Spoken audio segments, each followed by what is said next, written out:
Hello and welcome to another live stream in War Thunder. Just getting stuff started here. Whoops.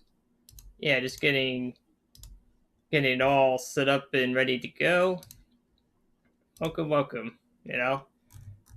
I think with this one, you're gonna do more Japan. Yep, that's right. The Japan thing again. And just trying to get stuff situated here. All right, and one last news feed to post here.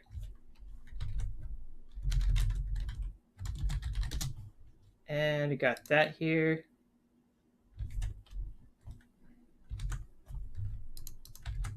What?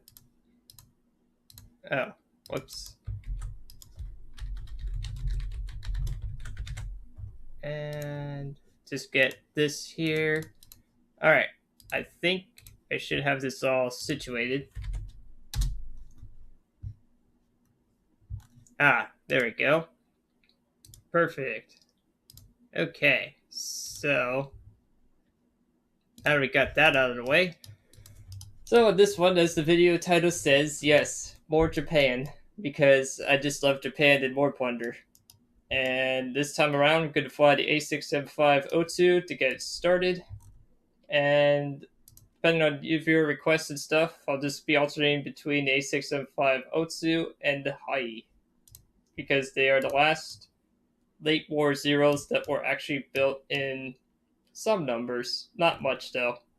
Supposedly, I have to really fact check this, though. Supposedly, according to, the ever reliable Wikipedia page. Well, I mean, it's great for general nowadays, but hyper accuracy, not one of them. Supposedly, of this particular version, the Otsu, about 90 of them were built, and by then it was too late. It basically has a 13mm machine gun in the nose with a 7.7mm machine gun and two cannons, and it actually has armor. Not much armor though, and it won't stop much. But it's actually the first Zero, well, at least the tech tree, that has more than just the bare minimum armor at this point of the war. So it gets started. I can set the convergence to 400. I can finally put in stealth belts on the 7.7s. Yes. It has some upgrades, but not much. Also, one funny quirk of this particular aircraft, it has a really long wind-up time. Here, I'll put the power to full. Yeah, that's full WEP. Yeah, it takes a while for it to start accelerating, but now it's going. It does feel a little more sluggish, but it still turns really good. Time climbs a little slower than the earlier Zeros because of the extra weight of the guns and armor. It's a 5.0 plane. It has, I would say, decent capabilities. It's basically a Zero. You turn. There you go. Thank you for listening to my TED Talk. So, I'm going to climb around 14 to 15 degrees. And see here. One nice thing, because it's 4 or 5.0, seeing JU-28Cs is less common. This plane will never catch those unless they're really falling asleep or they're really slow. This plane's not a good catcher. That's for sure. But it is a very excellent turn fighter still. And with the Zero in particular, this one, the cannons actually have 50 more rounds. Yeah, 50 more rounds per cannon. So instead of no, not 50 more rounds, sorry. It's 250, so the cannons have a little bit more ammunition than the previous Zeros. And they're the much better Model 2 cannons, so they're like an improved version of the Orcon FF cannon series. Yeah, this plane still needs a lot of upgrades to get it to where it needs to be. And it is a very slow airplane. But that's okay. Stop speed is not what this thing is for. And right now, it's just climbing. It should be able to run on web a very long time because I do have the radiator upgrade. So it should last quite a long while. Just try to get up to altitude. About 4,500 is what I would try to strive for now that I have some upgrades. But man, when this thing was stock, it seemed like it took an eternity to get there. But once you get there, you can stay there. What else do we have here? We have down below some bots. Yep. Just some bots. And who else we got here? We got the LA7 just down there. And what else do we have?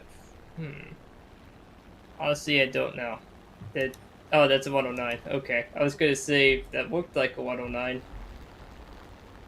But I'm not sure if it is a 109.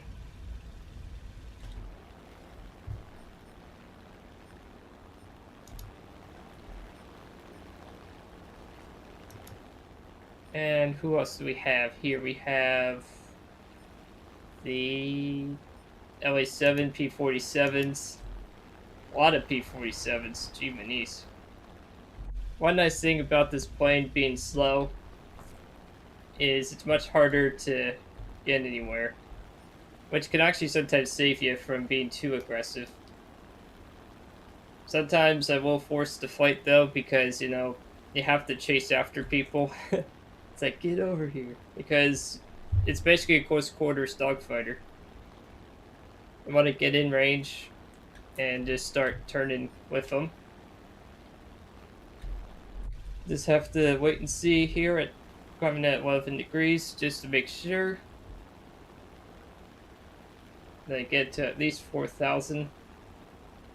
And of course the P51 heads on a P47 because that's what they do best. Oh wait, no they don't. The P47 will crush the Mustang on the head-on, as you now see. So that's one plane down. I don't know what these other planes are doing here. What are they doing? We already lost 3 people. Guess we're gonna have to really climb up here.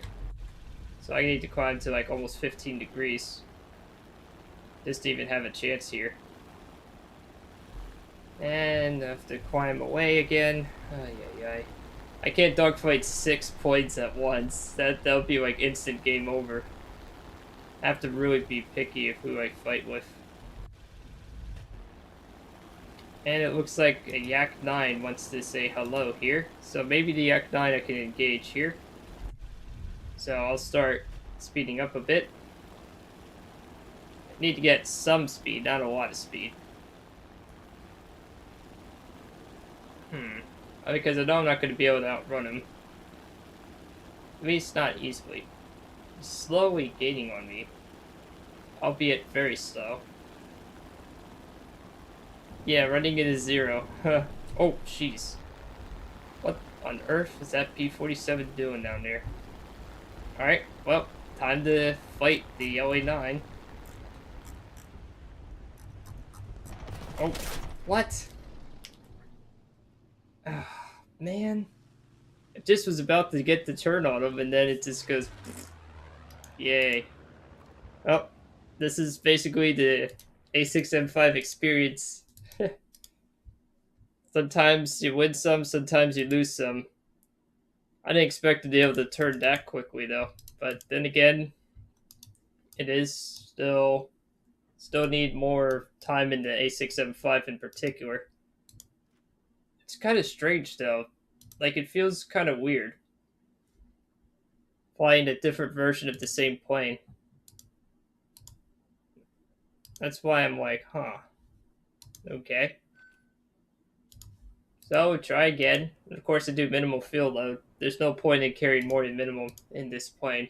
I don't know why you would ever put more than 24 minutes in this plane. They're very fuel efficient. So let's see if this time I don't get shot down the instant I start trying to do a dogfight of some kind. And fully for it. It'll slowly start accelerating.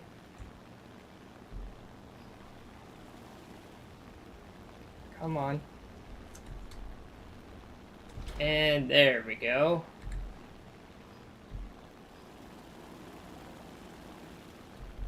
And then start accelerating. There we go. Now we'll just climb towards the flight a bit.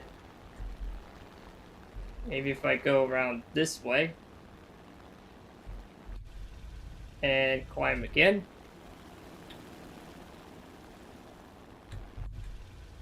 There we go. 14 to 15 degrees sounds good.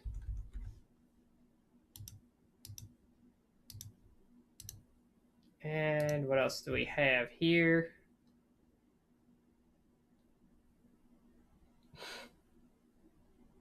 Yep, so just got more stuff to do, I guess.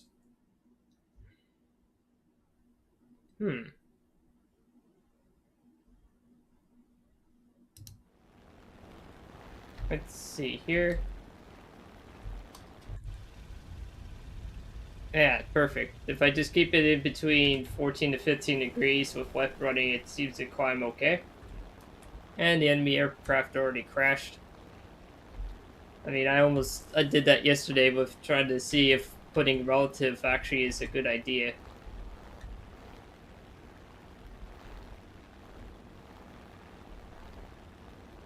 And just playing around with the controls a bit.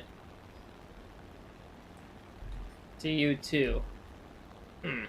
Interesting. So, while admiring the scenery and driving around here, I do like the Zeros a lot. It's just, I've noticed with the, particularly the A675 non-premium, that the sluggishness is more apparent because of all that weight. It's not to say it's bad. And look at that. A rare encounter for JU2AHC. Not gonna chase that. There's no way this plane will catch it even spaded. The only way I can catch that if it's really slow. That's about it. So, armor hunting is not really something this plane is good at, even though it does actually have some armor, but not much armor. As you can tell, it still gets ripped to shreds very quickly. And sometimes that can happen in this game, regardless of the plane. But this plane is just, of course, you know, it's a Zero. It's not going to have much to save you. Messed up, well, guess what? Back to hangar. So I can see why it has the reputation it does. It definitely has a very goofy one in this game in particular. When they're flown well, though, it can be a force to be reckoned with. That's for sure. And there's another JU2HC. You might be wondering, Riggs, why don't you go after that one? By the time I turn around and chase him, he'll be well past me. And plus, it's basically suicide to get after that one. The TU? Sure, but not the JU.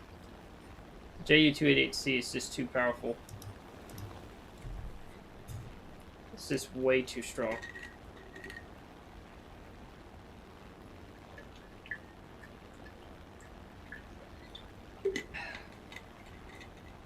So, what you want to do is just to climb for a while. Maybe you'll find some more planes up here or down below once I get to this point. And see.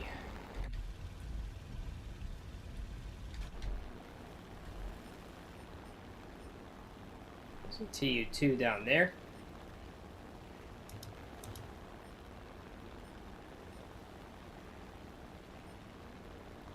Oh, there's an I-225 right there. Oh, Yak 3. Huh.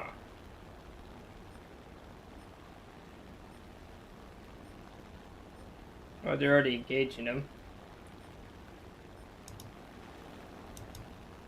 I still am running web the whole time. I mean, it's kind of funny that it can do that.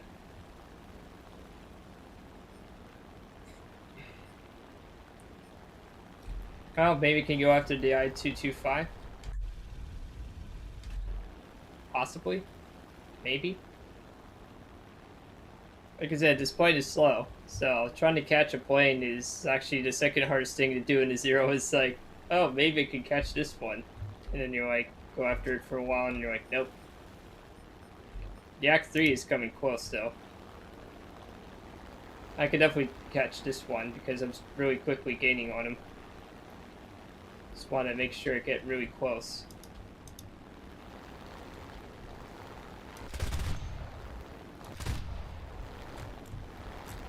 Okay. Yeah, he's trying to turn away. Now we got a good dogfight going. Okay. There we go.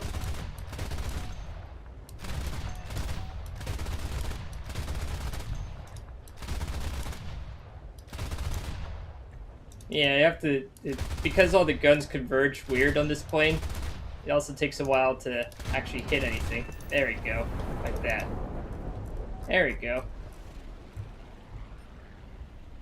And because the ammunitions are still not fully upgraded, it takes longer and more fire time. Oh, there we go. We got a kill. Yeah, there we go. See? I do actually occasionally achieve a success doing this stuff. I don't always just crash and burn. To a point. But I'm almost low and almost out of ammunition. That's because, well, you know, stock syndrome. Woohoo! There's the JU again. Oh, that 109, is that going down or? No, I don't think so. Well, if he's gonna do that, then I might as well oblige and try to... Whoop. Yeah, I don't want to head on him. Definitely don't want that.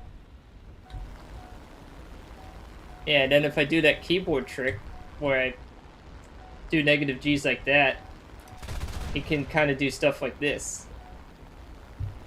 That was a really handy trick I learned from Oki, who was the guest star from yesterday. He taught me that trick. And now I know how to maneuver the plane better because I'm using the elevator down inverse, which I hit the S key while doing that so that I don't black out. It's a really cool trick. It's a stupid trick, but it works. There we go. Do some Japanese casts. Might as well, you know. And then... let's see here. Then just do a loop-de-loop and pull. There we go. Boom. Alright, there's the LA9 here. So now I'm going to get some success. Oh, the pesky AA. I hate those things. Well, let's see if I can go after him here.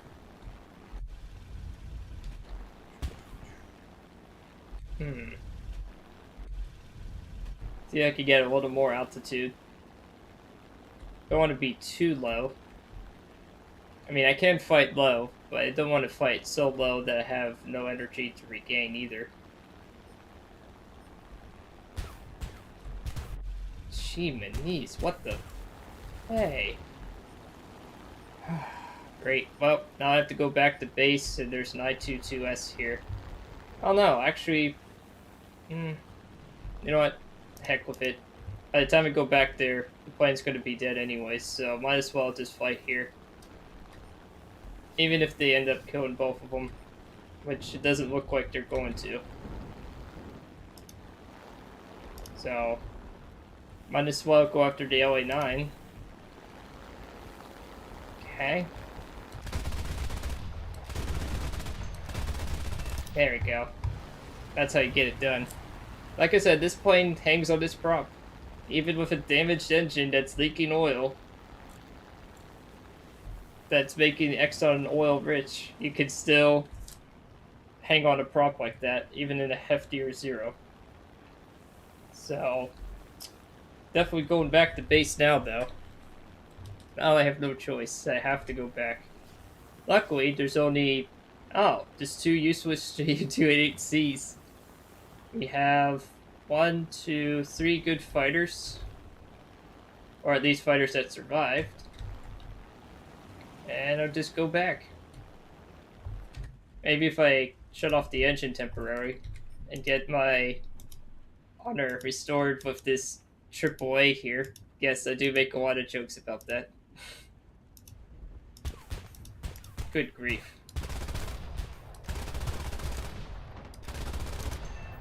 Stop trying to take my stuff, boy. It's like, jeez. Can't you see what I'm trying to do? People don't understand.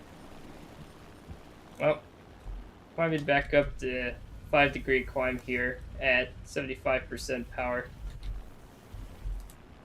You know, it always reminds me of the Scooby-Doo Shaggy meme with the 1% power thing. Like, if he uses more than 1% power, something amazing happens.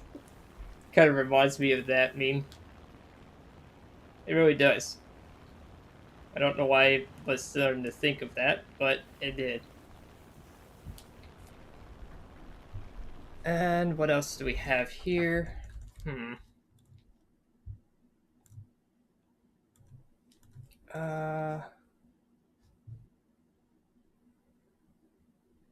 Just have to wait for the plane to get back to base at this point.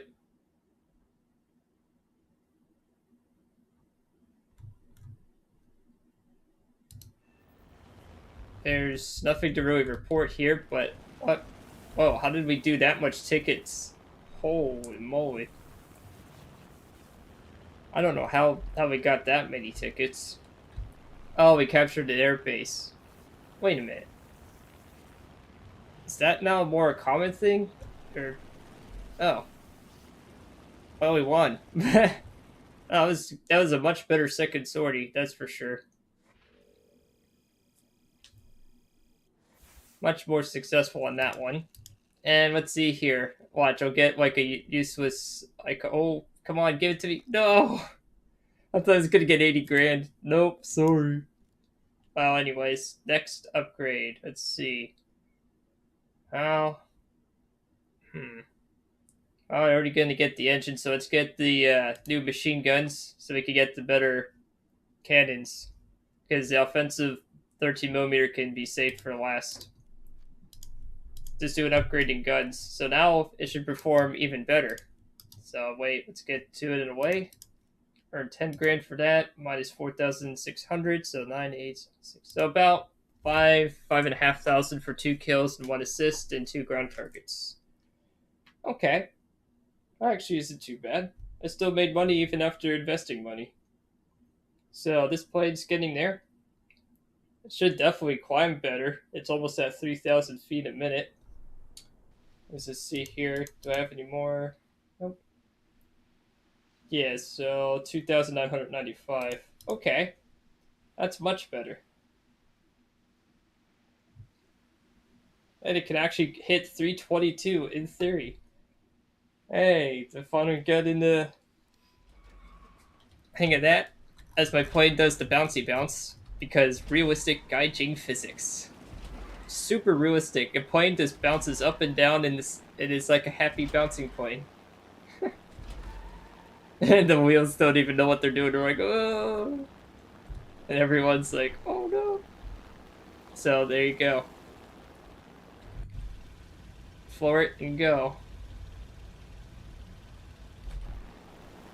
Let's get some more speed here. Oh yeah, that is much better getting that engine upgrade. That already made a huge difference already. It's probably America and Britain. Yep, because it's usually, if it's the Pacific, at 95% of the time it's America and Britain. And that's fine. I don't mind doing that. It's also, at least in the late war period, somewhat historical. Although,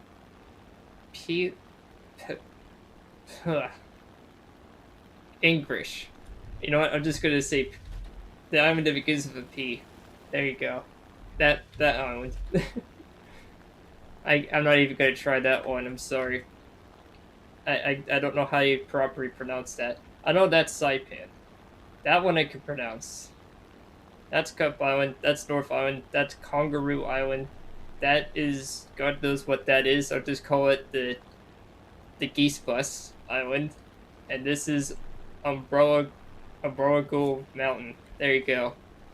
I don't know why they have such strange names. Don't ask me why. Alright, and I'm climbing at 14 degrees. Much better rate of climb. I just want to get towards the middle of the map because it's shorter. And also because, well, there's an A26 there. That's a Bearcat in the distance. It's a B-24. Spitfire, if we don't know what Spitfire it is, likely it's a Mark 9 or 14. And a B-17G. That's a late war B-17 or mid to late war. Because usually if you see B-17s, they're usually the G or late mod. So they have even more 50 cals. A-26, as long as I don't head on it, I can probably go after. But I'm not going to yet. Because I need more altitude.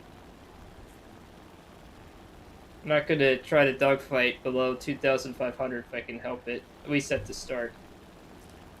Although fighting down low is fine. It doesn't have any problems fighting low. But you don't want to be so low that you have no chance to recover. Or a chance to, like, use your speed. Or my non-existent speed. To chase down something. Yeah, once you get upgrades though, just like with any point in this game, it starts feeling more lively. Because I can assure you that this is definitely much better than the previous match. The A6M5 just shot down the A26. Nice. Just gotta start climbing towards the fight now. An F-82 is very dangerous. P-59A. That is the Air Comet. That's the Air Comet. Or no, not the Air Comet. It's the crazy weird jet that was a very interesting jet design. It was mostly used as a trainer during the war. It was the ancestor to the P-80 Shooting Star from Lockheed. And what else do we have? We have an A7M here. Just gotta keep on climbing. At 14. What? I'm near the bombers already? I mean, it's tempting. Nah. I'll keep them lit though, but I'm not going after it. That's why I don't know why the Ki-84 isn't going after him. He could definitely take him on. I can't really go after him. Oh, the jet fighter wants me. Oh jeez, yeah, I don't want to head on the P-59, even though his cannons and machine gun are really good. They get mowed down by the N1K1. F-82 is still up there. Still gotta keep climbing.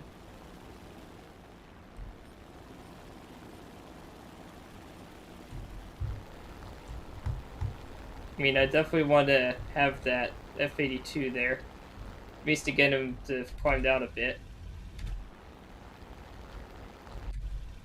And just do like a 6-degree climb here. This B-24 is driving me nuts. You know what? And I can head on him, so that's what we're gonna do.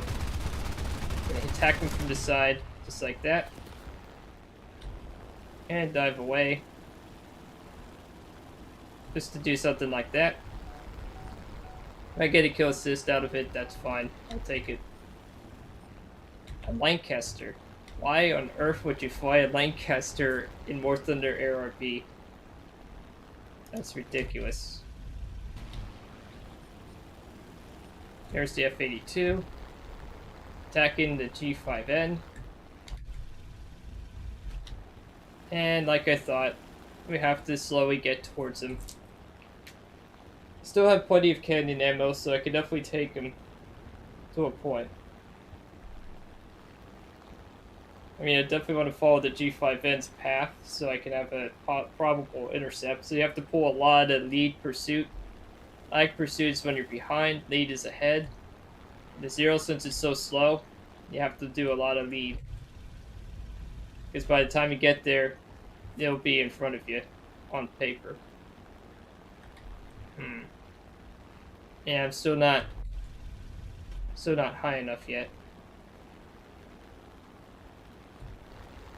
It's almost there. Oh, we got set on fire by the G5. Wow. You might put that out, though. That looks like a survivable hit. Although, in reality, that probably wouldn't be. Oh, he still shot him down anyways. Oh, wow. Oh. Okay. Wow. He's the only one that got a kill. All the other ones just blew up and died. Dang. Well then. What a strange match this was. Okay. Well, where's the Lancaster? Oh, the Lancaster's dead. Okay. So where is Asofold? Is that who I'm going after? Well, where did that plane go? Oh, it's the F-82. It doesn't make any sense. He's just spinning in circles. Whatever. I'll just keep climbing up. Because that's what I'm going to do. Just to make sure there is no chance that an enemy plane is going to be up higher than the team.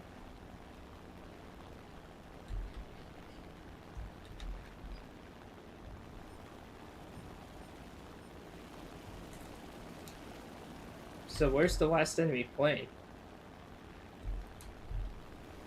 I'm going to use the adventure order. See if I can do that. Let's activate. Ah, there he is. Okay.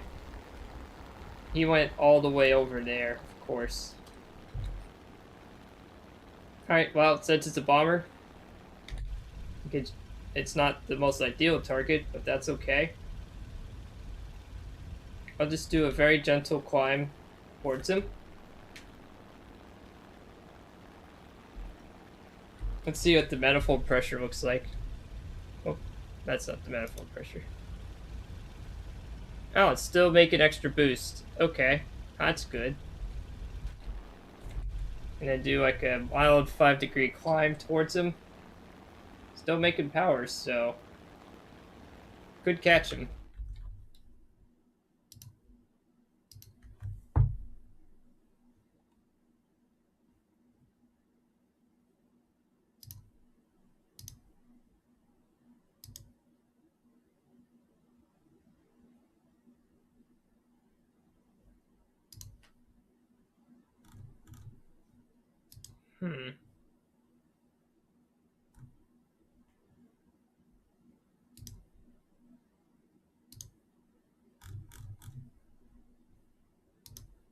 Let's see here, 18.35 kilometers. So,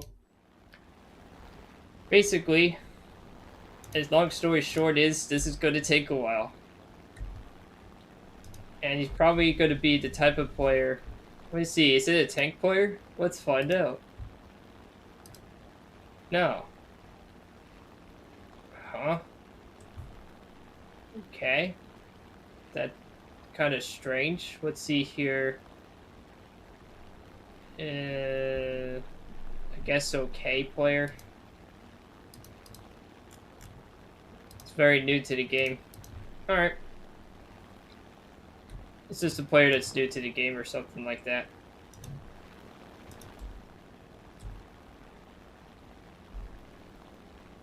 Just slowly climb up the like 10-degree climb here. Let's see here, is it losing manifold pressure? Yeah, I'm starting to slowly lose manifold pressure. So it's starting to lose power. Great. What's the service doing in this particular version? 10,900 meters. Holy moly, that is really insane.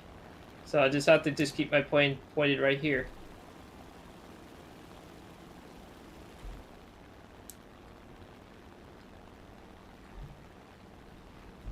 Because he is still there. Just have to wait. I think I see him. Yep, he's right here. That's where he is. That faint dot right there, that's the bomber. And since he's still, well, climbing, I guess, climb a little higher. And then just point the nose like that. Yeah, it's tedious and boring. But you know what? Gotta do it. Just have to do that. And wait. 210 indicated. I mean, it's still very maneuverable up here. How maneuverable? I don't know. But I'll slowly get to him. Starting a very long-winded intercept course to this B-17 that doesn't want to do anything. Ay. Wait a minute. How did the other people die?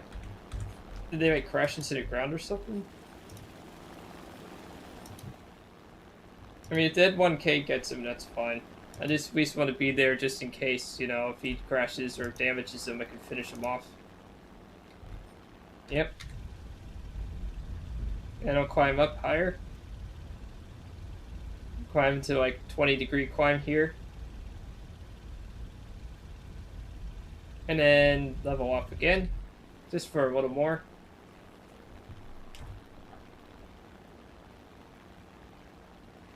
And get some more speed here.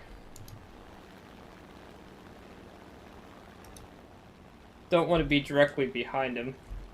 I don't know why he's doing this, to be honest. I really hate when players do this, and bombers in particular, because it's just very tedious. It's like, that's why, in my opinion, that bombers like B-17, Lancaster, B-24, G5N, all that, they should have like a separate game mode or something different. Because this is not fun. It really isn't. I mean, I don't mind attacking or shooting them down, sure, but this is ridiculous. Look at this. I've just spent half a match just chasing down this last little B-17 that's probably going to start diving. Either he's going to dive, J out once we get too close to him, or he's going to get a miracle super snipe.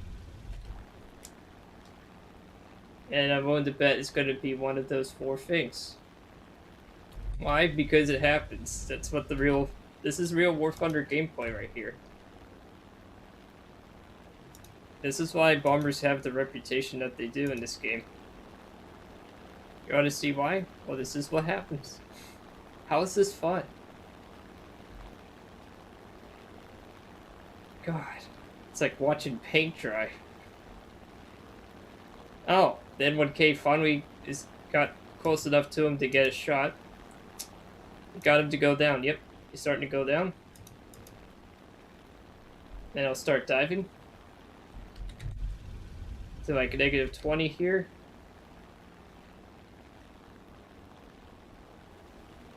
Definitely want to do that.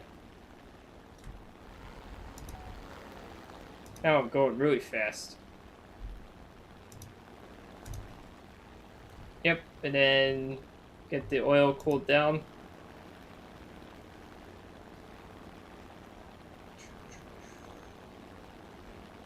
There we go. Now I'm just slowly gaining on him. Like 7.9 kilometers. I don't know how damaged the B-17 is, or what the N1K is doing.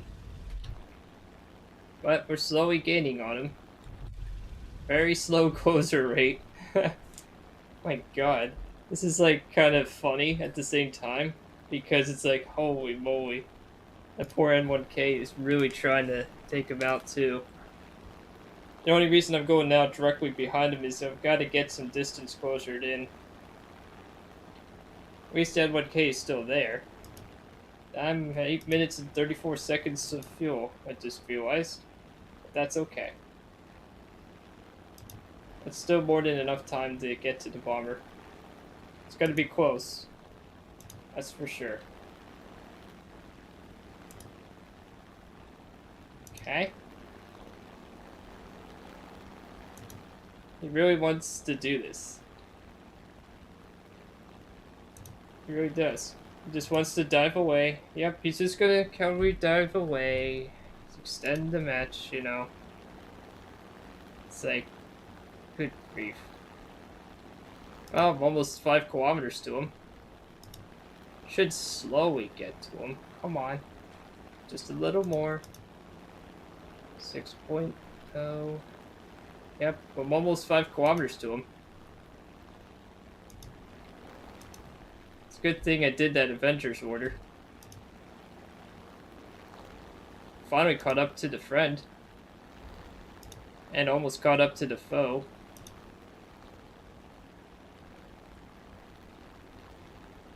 Yeah, so what I'm gonna do is I'm gonna fly parallel to him as I'm closing and attack him from the side. That's all I can do. I mean, this is not ideal for this plane. I'm just stressing that this is not something you normally want to do in this year. Ah, wow, lo and behold. Perfect head-on position. Alright, let's finish this guy. There. Dump the full load into this sucker. There we go. Haha, that's how you get it done. What an idiot. He hit the map border and just turned right into me. Because of that. That's how you not map border. Right away. Serves him right for doing that. Wasting our time doing nothing. Well, for that time waster, you got a win. Not my favorite kill, but whatever.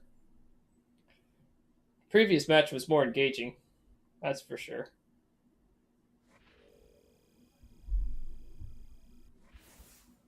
Okay. Well, got more upgrades at least. So the next thing, since I got that there, I'm going to do wing repair. And then engine injection. And then purchase a new 7.7. And then purchase wing repair. Like that. Finish. And let's see here. So 6,000. Oh. Yeah, I didn't earn much money on that one. But did a lot more RP for some reason. Oh, because the match lasted longer. That's why. Well, now we could climb 3,061 feet per minute in this particular plane. And before I do the next match, I'm going to quickly do one thing. Be right back.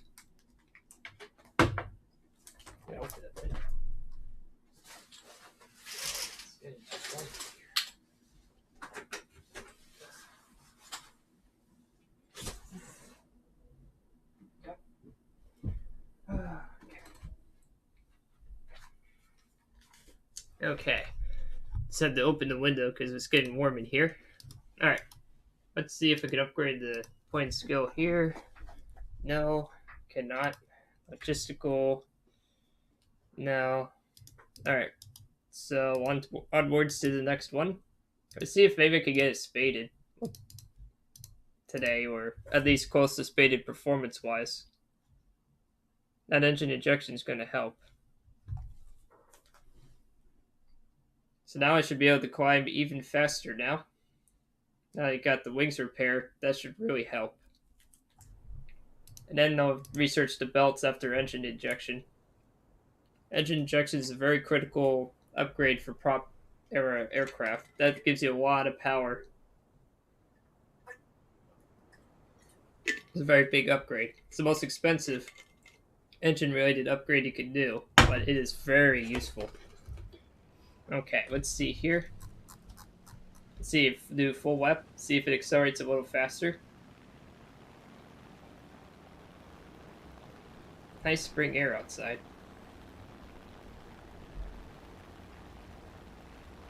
Okay, come on.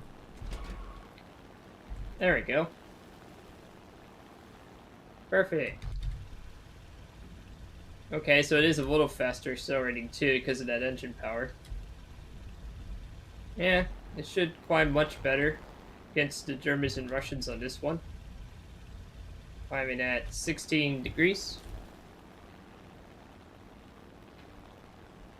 Probably doing a goofy title like I did. Probably isn't the best, but whatever. Just gotta start climbing again. And our sea fire crashes. As usual. I mean, it's welcome to War Thunder.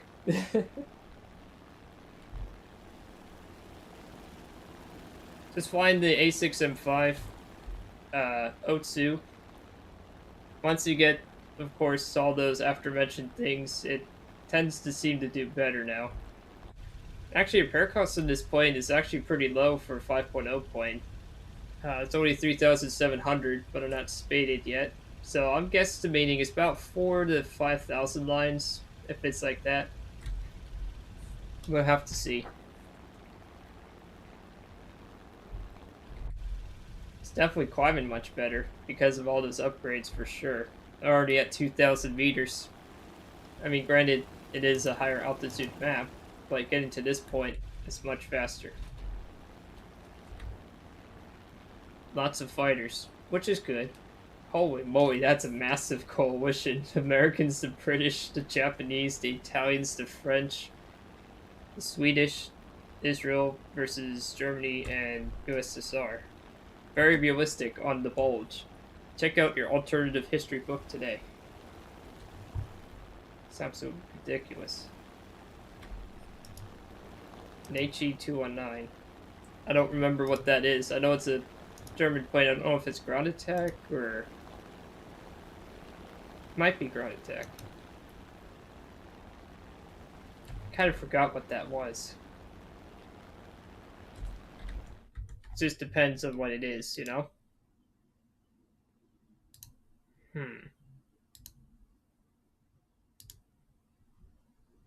And what else we got here? Got that there. And let's see. Still climbing. It's a slow airplane, but at least now we can go almost 330 miles an hour, theoretically. Wow, that is so fast. By 1944 standards. Huh? What? Dude, I went to baseball practice a little early and caught the coach ham slamming my dad. What should I do? Is this like a troll comment, or it just doing a very unique introduction to the chat? Like, seriously, what the actual ship? What should you do? Nothing, because I have no idea what that innuendo really means, and I have no clue what the hell that's supposed to mean.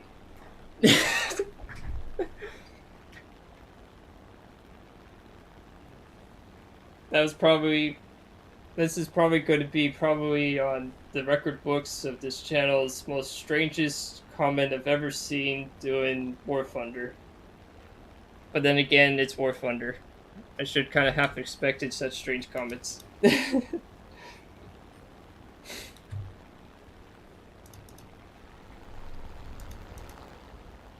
So, now just flying with the Yak 3 here. Let's see, and there's also an LA7.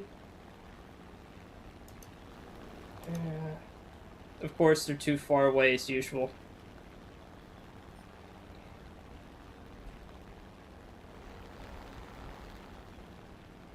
They're just too slow. It's like, every time I try to chase a plane, they want to fly away from me. That's kind of hilarious. It's like, is Zero really that dangerous? It can be, but it's kind of ridiculous. Sometimes I actually have to like fly towards like a horde of planes, and then they're like, mine, mine. And it's like, uh-oh. So, I see the Yak right there. Gonna climb up some more altitude. And what else do we have here?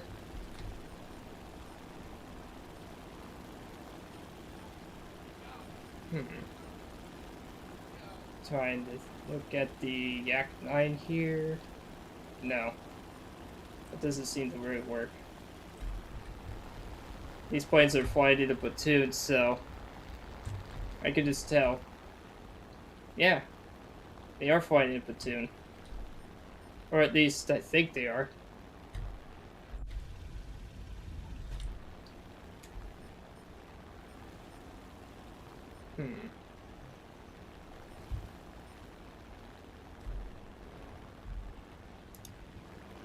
yak line here.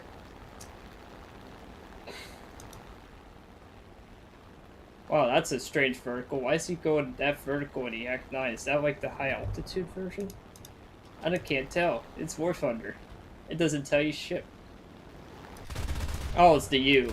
Okay, that makes sense. The U can actually occasionally fight here. There, got some more hits here.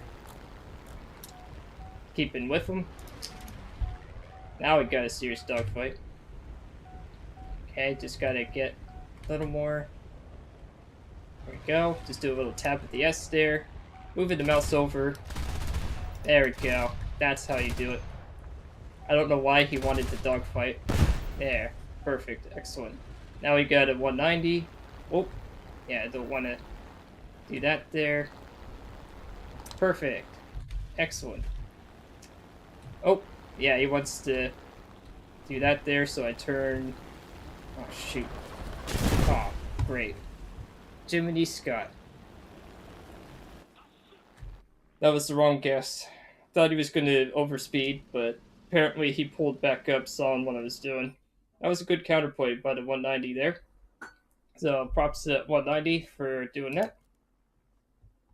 Let's see, back to hangar. Let me try a different plane for a little bit. And let's see how that's going.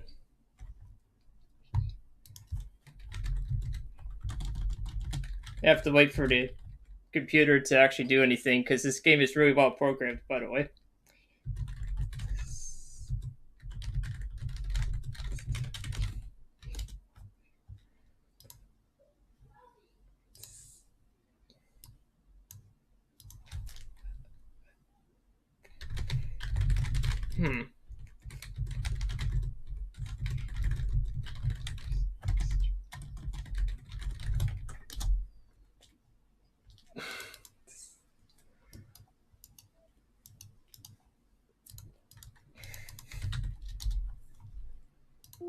Alright, so with this, with that match being a kind of match, I mean, I would call it like a decent one because I got a kill, but granted, I messed up on the 190. He was able to reverse much quicker than I expected. So what I'm going to do now is another Japanese aircraft. Which one I haven't taken out yet? How about the Kai 43 Otsu? That's a fun plane. Now, some players do not like this plane because of the ammunition count. But once this thing's fully upgraded stuff, this thing is super light. And it's a lot of fun to fly. For sure. So I'm going to take out the Kai 43 Otsu for a spin. It's a 4.0 plane. I have it spaded, so it is 4,100 cost. And I don't know why the chat has repeated itself unless it's the same response as earlier. I can't always tell if it's because of that here, if it's because of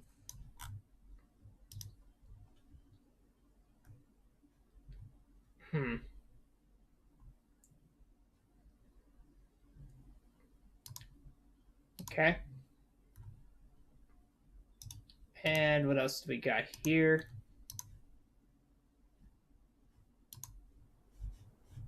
Alright, so now I'll just take off here. So I'm gonna do convergence 400. Wait. Oh shoot, I forgot the cannons were in the nose. That was the only thing I forgot. You gotta be kidding me.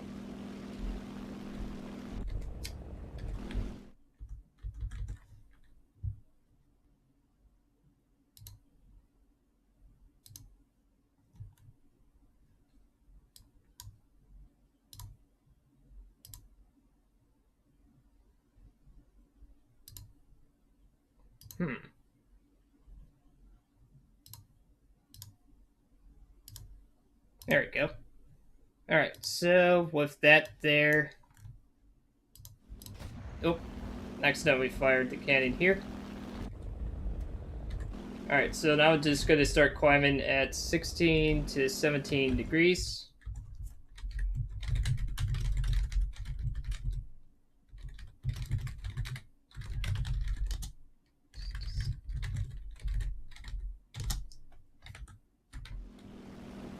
And going to between 16 to 17 degree climb should be ideal for this while running web.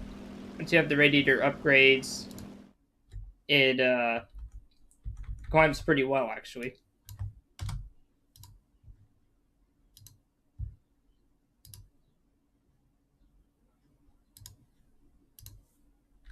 Okay. So just doing that here. While I'm climbing here, facing off against the Americans, the Russians, and Italians. The Germans, the British, the Russians, and the French are on the same side here.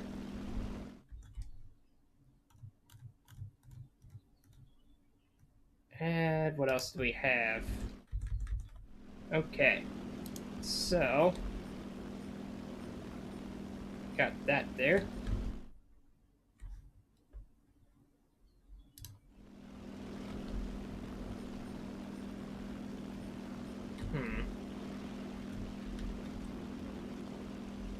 So YER-2. I think that is a Russian ground attack aircraft.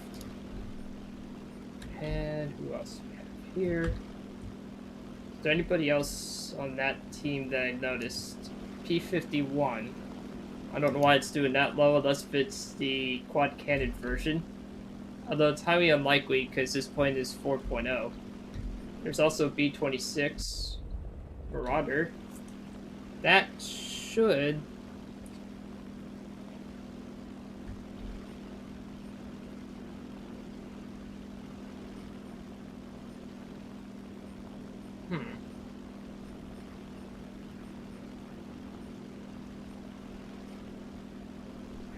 Let's see.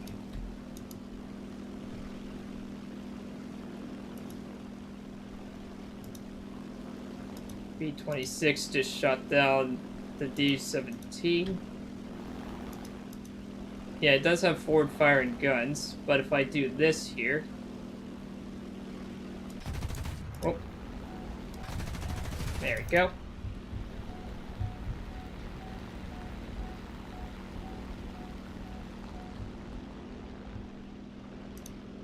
And almost got him shot down here.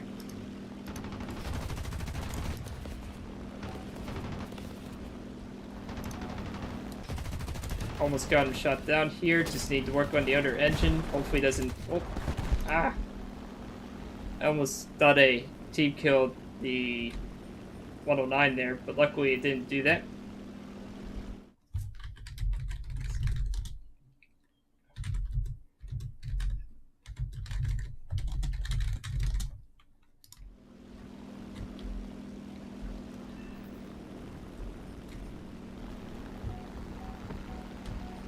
And what else we got here? So, P-47 down there. Still have some ammunition and very light damage, so I'm just going to proceed going after P-47s down there.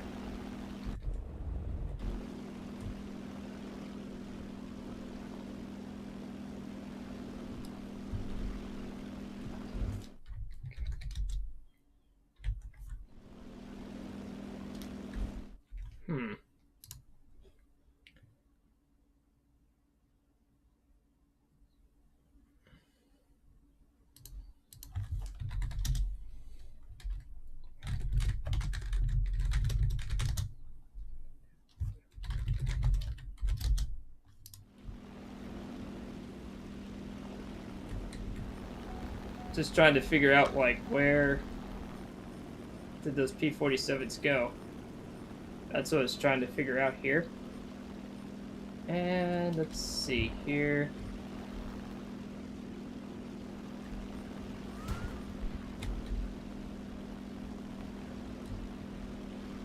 Okay.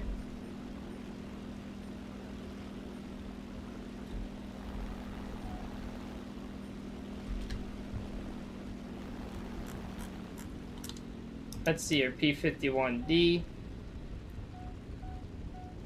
And let's see if I could get him down here. Oh, almost had him. What? Well, guess the Spitfire got him instead.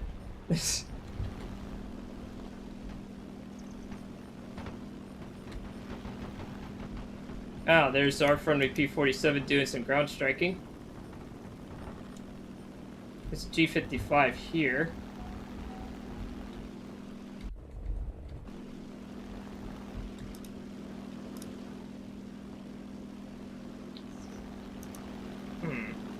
And what else do we have here?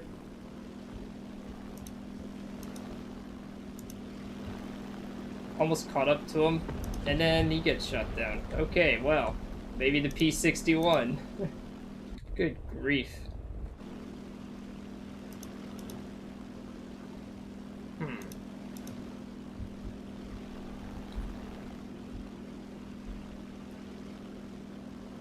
Just trying to figure out, like, why is there so many planes just collapsing before I even get there?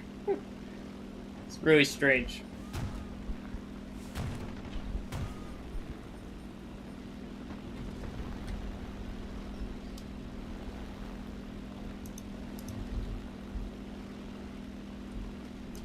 Using universal belts probably will help.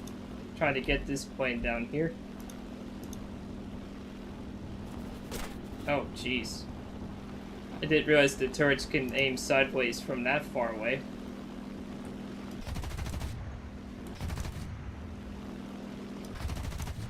There we go, got a critical.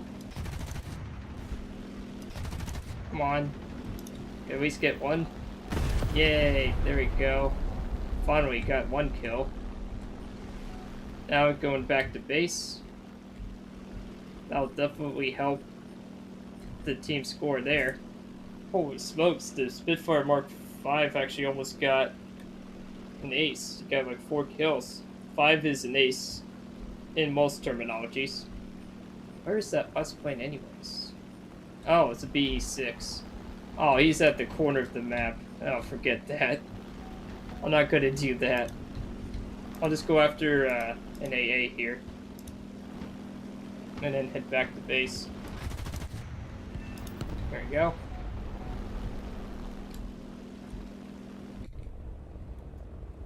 I mean, might as well.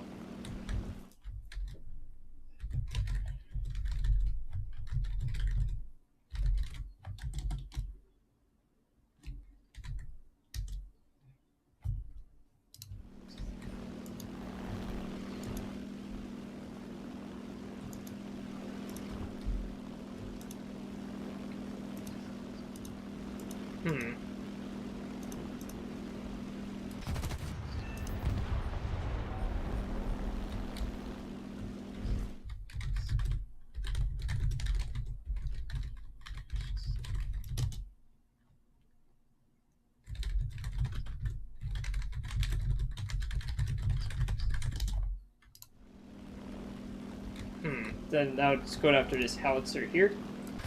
Yeah, there we go. Now I'm out of ammunition. Jeez. Yeah, so there's not a lot of ammunition, so you have to kind of treat it like a LA-5 in that regard. It's basically Japan's very lightweight LA-5. But it can fly at higher altitudes than the LA-5. It's just, well, you know, it's very light. That also helps a lot too. I love flying the Kai 43, 44 series. They're really fun.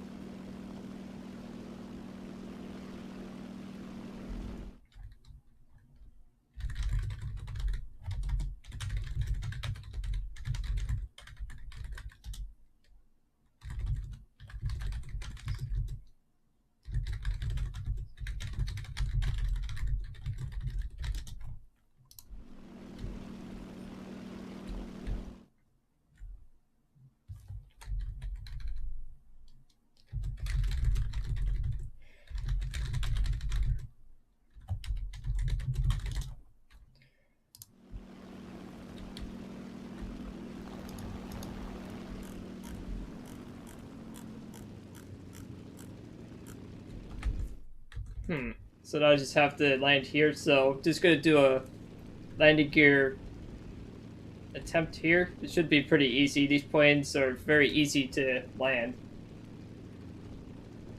They just take a while to slow down because they have so much lift. So sometimes having so much lift can be a problem if you want to slow down quickly. But it also helps in low speed, so it's like a trade-off, just like with anything with aircraft. So just pop the landing gear here. Very weak landing gear too. Like, in the game also pays like, oh, you're gonna crash. And then it's like, no, I'm not gonna crash.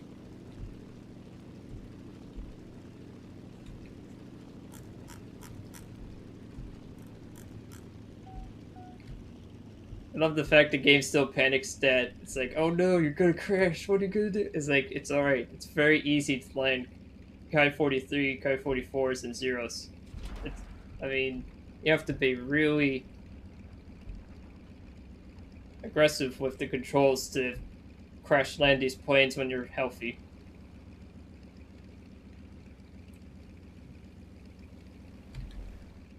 So now I just have to wait for the plane to rearm. While it's rearming, that BE6 is somewhere down in the corner of the map. Somewhere out there. So it's going to be one of those long ones again.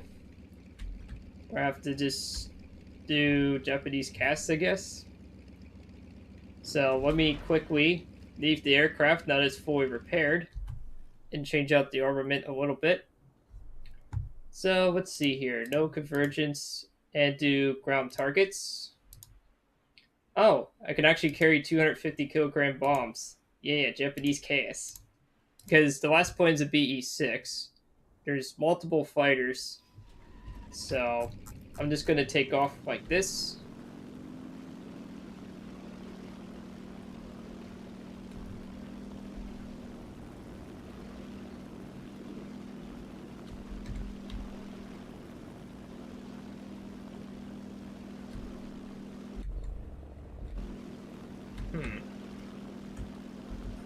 And go after a howitzer or pillbox here.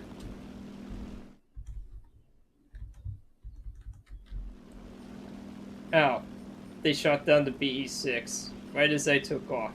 Well, at least this is what the 250 kilogram bombs look like. They look kind of strange on a Kai 43.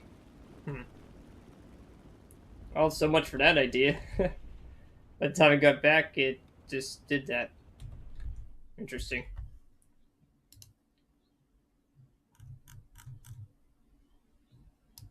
Alright. Let's see another aircraft that can fly here.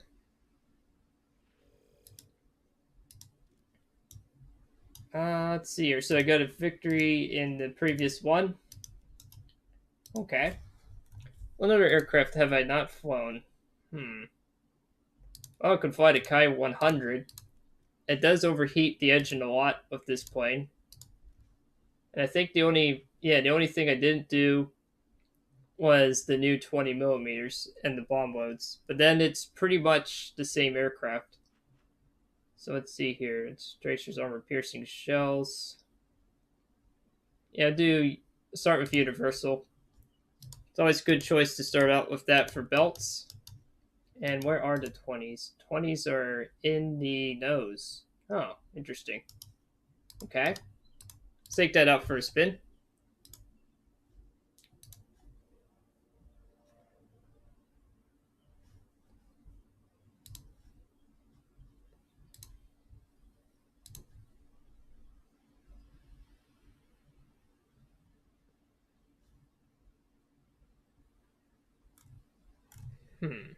Just have to wait for the match to start here.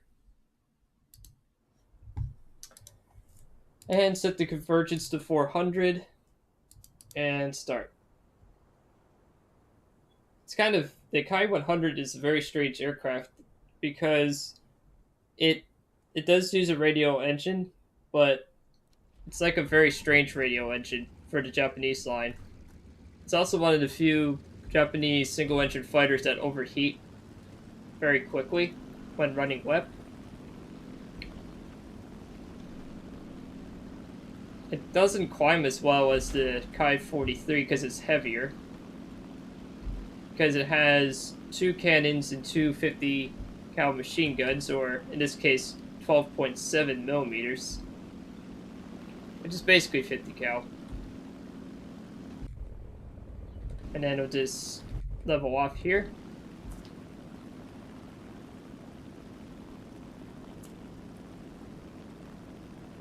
And what else do we have? Just need to start weapon here, and I'll just show you real quick how fast the engines overheat once they get to like a 15-degree climb. Just like that. Doesn't climb as well because even though it is spaded, it's for some reason just a little bit heavier. And also the engine is different. It's not the same engine as the other planes. It has way more ammunition though, which weighs it down. But it's a good plane. To a point. I mean, it's not going to be like the Kai 43 it just did where it turns as well. It's still kind of a turn fighter. It is a little bit faster too, at 360. As you can see, the oil is already almost overheated. That was like less than like 2 minutes running on wet, which is war emergency power.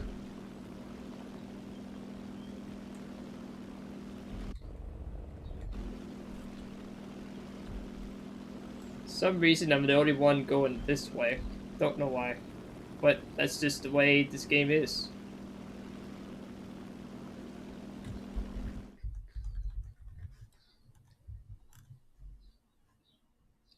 And what else we got here? Got the 2000. And let's see here. Yep, and then the engine overheats. So less than like 5 minutes of using that extra power setting, it just overheats like crazy. It does eventually cool down, but it takes a while.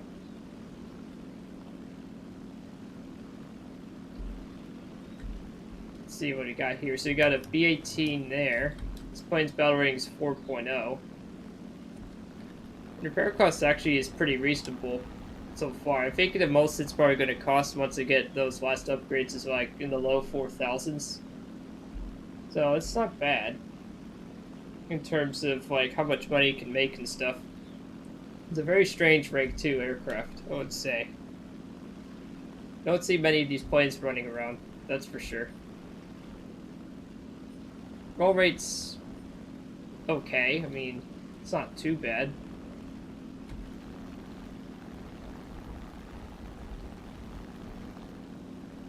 And we got B-51 here. You still don't really want to head on too often in most Japanese planes. There are a few you can, but most of them you don't.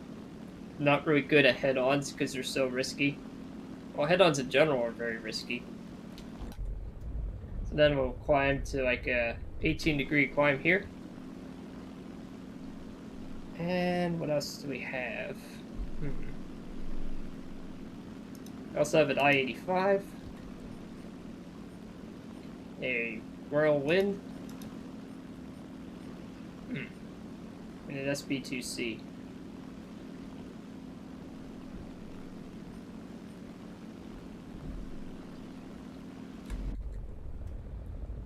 Alright, then let's level off again. Acceleration is pretty decent without WEP. With WEP, it goes a little bit faster, of course. And see here, 6,000 meters approximately is where it's most effective. High altitude performance could be on paper. We'll just have to see though.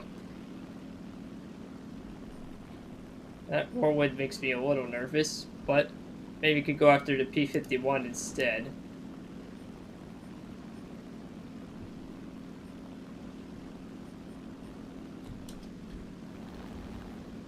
And let's see, we got a P-47 down here, so I'll go down there.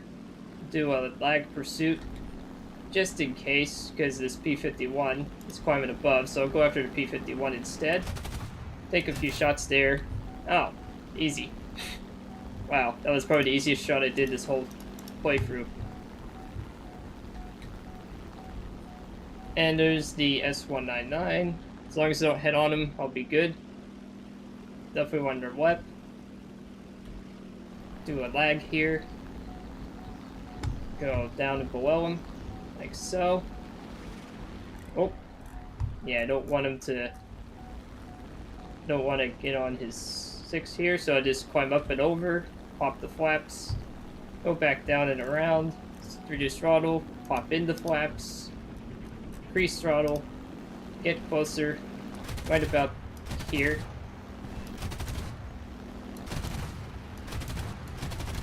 There. Just a few short bursts like that. Boom. You got kill number 2.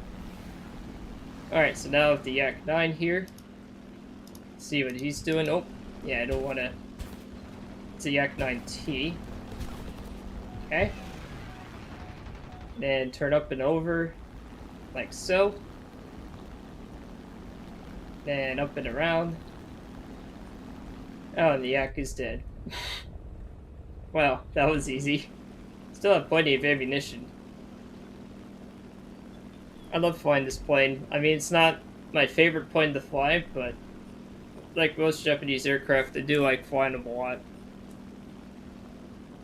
That's why I usually main them, because the playstyle is much simpler, in concept at least.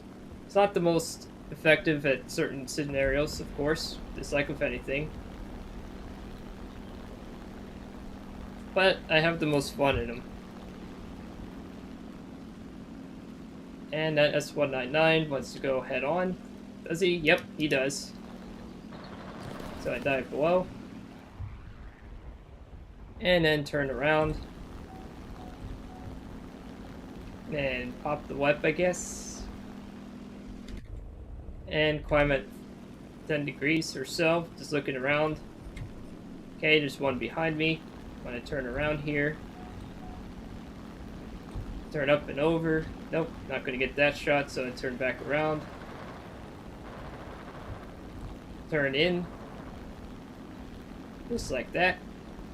Pop the flaps back in. And WEP some more to get some speed back. Let's see here. So he's engaging the P-51. I'll go after the other guy. At least temporarily. Got a critical on him already. Oh, almost got him. Okay. Almost got him. Got some hits. S199s are so easy to kill once they do that. Oh. Yeah, I don't want to. That's an I-185. Okay. That's a pretty serious threat. Okay. And turn around again. Oh, that's a whirlwind. Oh. Where did he come from? Yep. And then do the reverse flap technique. There, got him. Okay. Perfect. Now, where is that whirlwind? Okay. Whirlwind's there. Oh. Oh, shoot. Pilot knocked out. Yeah, he was able to get a good shot on the pilot. Good fly by the 185 there. Yeah, it ran out of luck. It was eventually going to happen that one of those 2 points remaining were going to come around while I did that. I thought for sure the whirlwind was going to stick by, but apparently not. The whirlwind decided to go a different place. And that's okay. Actually, it was a pretty good flight, though. Quite enjoyed that one. Alright, so let's go to the hangar here. What's another one I haven't really flown? Kai 61-2. Oh. Yeah, I haven't really. I don't think I ever flown that one. Let's see here. Have I put any mods on it? No. What's the difference between that one and the Kai 61? So 3.56. It has a little more firepower. Definitely faster top speed as well. Okay. Well, let me quick take a brief intermission break, and I'll fly some more Japanese aircraft, unless if there's requests when I'm back.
Okay, back. So, now that the Kai 100, I can also get the upgraded cannons. Alright. And then the bombs. Yay. Not that I ever really used that in most Japanese points. But that's good. Now I have all the flight performance for that one. And what else do we have here? So let's take the Kai 84 Co for a spin and see how that goes. Now this first one has 250 cals and 220 mils. The one my preferred version is the one that's the Otsu Hayate, which is four 20 millimeter Ho 5 cannons. Those those cannons are really good hard hitting cannons. And the last one, the HEI, the only one I don't like with the HEI, the high, is because it's at 6.3. You see JU28Cs even more so, but the cannons are really good. And of course, it's set the convergence to 400. Let's see here. Yeah, I don't know what they're seeing. Air targets and stuff here. APTT, APAP, HEI, HEI. Huh. Oh, I just have like a tracer bullet. Yeah, let's just keep the air targets for that, because the air targets for Japan, Germany, and Italy usually the best. If you get air target belts, usually that's the one you want to gravitate towards for aerial combat. Hence the name air targets. So, this plane did exist during the war. If they built them sooner, of course, they would have had even more success from their side's perspective. This plane was pretty deadly. It definitely challenged the Mustang and Hellcats really well. And they were a very fearsome opponent. The only thing that they were not good at is against bomber hunting at high altitude and the weak landing gear. They eventually slowly resolved that as well. But, like I said, it's a light war Japanese aircraft. It's very effective in this game. Doesn't turn as well as the Zero, but it can definitely dive faster than the Zero because of its weight. Has some armor, not much. And the hitting power, of course, is really good. Even this early version of the Ki-84 has a reasonable repair cost at 6,800 spaded. It's a reasonable aircraft when that comes to that. The last two of the Ki-84s are pretty pricey when you're not on premium. It's just the way it goes, you know? And what else do we have here? We also have, what you would call it? Also have interesting lineup here over the skies in, I guess, the Eastern Front. No idea. The climb rate's pretty good too at 3,500. That's above average. It's a good all-rounder. The only weakness in this game this plane has is when you go at high speeds above 380 miles an hour indicated, the rudder tends to lock more often, so it's harder to aim sideways when you try to do certain maneuvers. But other than that, it's pretty good. The combat flaps are also really cool. It's a flower flap system. It's kind of like the P-38 Lightning in that regard. So it allows for it to turn actually pretty good. It's not going to outturn to zero, mind you, but then again, unless if it's like a premium enemy zero or so, it doesn't really matter. So I'm climbing at 15 degrees. Just trying to see if there's something over here. Now, with the Ki-84 series, you can arguably hunt bombers to a point, but it's not really advisable, but it's safer to do than in the Zeros. Even the premium version of the Zero. Though this can do it, it's not something you should do, but it can do it if needed. The only reason I'm so apprehensive of hunting bombers in Japanese planes, outside of a few exceptions, is because, well, they have no armor. You get a lucky hit, that's pretty much it. Okay. So now, just doing a flat turn here, heading towards the fight at 5 degrees. And you can wipe for a really long time, just like with most, not all, but a lot of the Japanese credit lines, you can do that. They have really good engine cooling.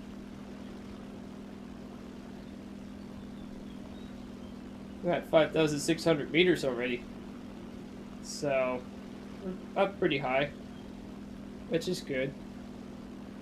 We're above most of the enemy aircraft, which is also a good sign. That means they didn't climb well, or I climbed better, or better side climbed on paper at least. That though looks like it's going to go down.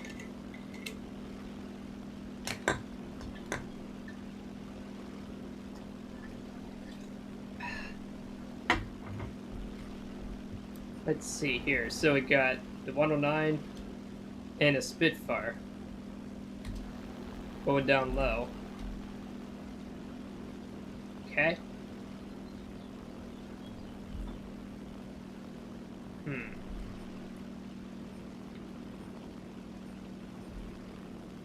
Yeah, I could go after the PE-8 head on.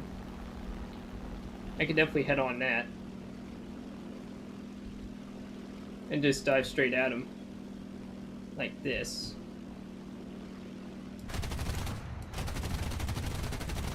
There you go. Just like that. Just dive straight into the cockpit, and there you go. That's how you take care of that. Yak 3 do not want to head on.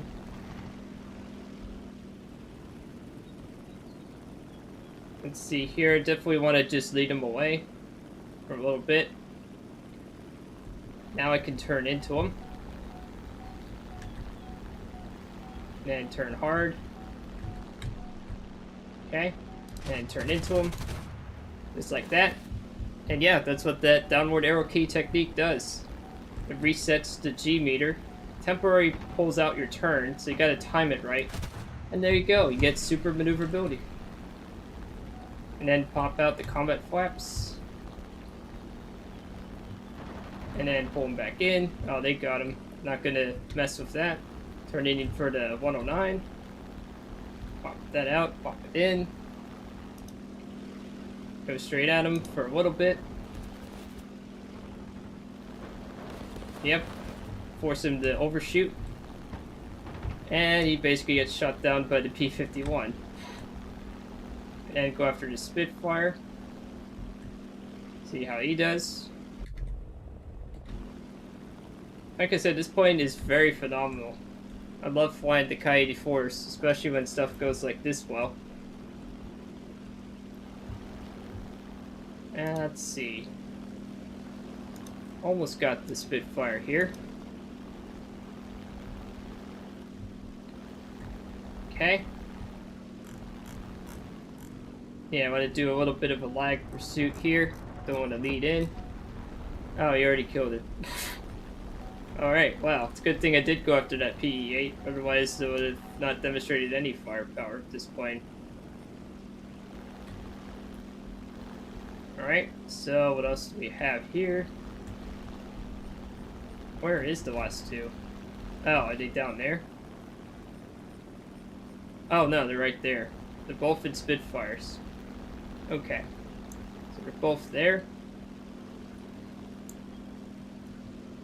And then I'll turn off the WEP so I at least have some flight time. I did take minimum fuel load, which is a little risky, but that's okay. Really strange names today, that's for sure. Japanese cards. Okay. The P-51 is getting set up by that there. There, I got a critical on him. I got almost half my plane chopped in half by that Spitfire. That's okay. You go back down. And maybe... There we go, got him destroyed. Oh! I didn't realize the tail was chopped off. What the heck? Oh, wow. That's pretty funny. I actually killed a plane for the first time having the tail completely chopped off like that. That's very awkward. Love it, though. That was actually really good. It was really rather good. Alright, perfect. And I got to take home after repair. Oh, 194. Oh god, that's really expensive. So I took home almost 10k there. 11,100, I would say, net for that performance. That's pretty good. So let's go to now the Otsu, one of my more favorite versions because they have even more firepower. Let's get to it. It's a 5.7. Think, yeah, they all have the same top speed and climb rate when spaded. It's just the guns change. And the economy is a little bit better, rewards-wise. Although, for some reason, the Otsu has a slightly better at 10% more lines per kill than the Hyade. The Hyade is 210, the Otsu is 220, but it has better RP because of the higher BR. Which kind of makes sense, though. It's really weird, though, how they do the economy. It's so strange.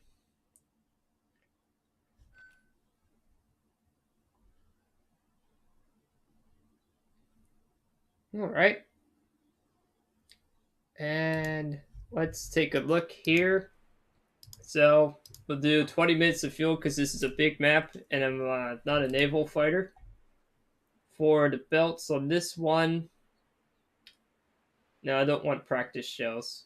So Universal would arguably be the best one, because Tracers is all armor-piercing shells. Universal, you have high explosive fragmentation shots. And set the convergence to 400, because that's just what I prefer. Wing-mounted, I fight in close. That's just what I do. Alright, so start climbing again. Yeah, about 17 degrees there, and start weapon against America and Britain, which because it's a Pacific theater map. So you can start climbing. Oh, look at that, it's a cloud. Yeah, like I said, I really like flying these particular Japanese aircraft. It's just something I just like doing in this game. I'm not sure how often people actually live stream flying Japanese aircraft or in general, but it is pretty cool to do. And what else do we have here? We got... No. Alright, well that's just weird. I don't know why that was the case. And...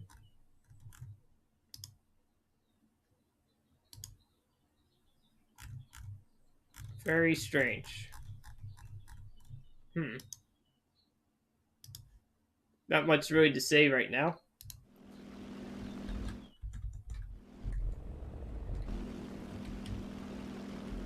Okay, so we got that there.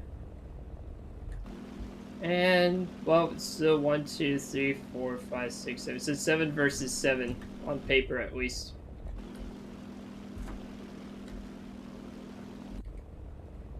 Is this cloud cover, like, permanent? I mean, do I eventually get above the clouds? I mean, eventually I should.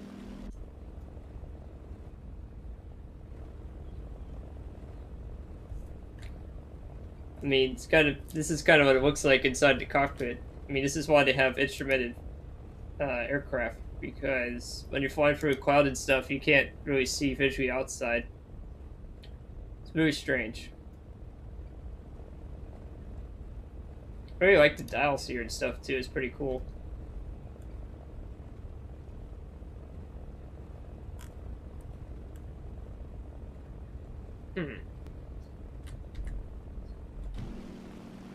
My goodness. This cloud cover is insane. I mean, is it like even above like 4,000 meters? Or 4,900 meters? I mean, jeez. This is insane. Might have to dive below the clouds at this rate. Oh, there we go. Finally. I actually get to see the map. It's like, jeez.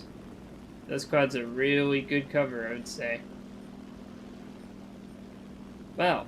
Now that I can actually see what's going on outside of just me randomly flying a plane somewhere. At 5,500 meters, pretty much, approximately. And what else do we have?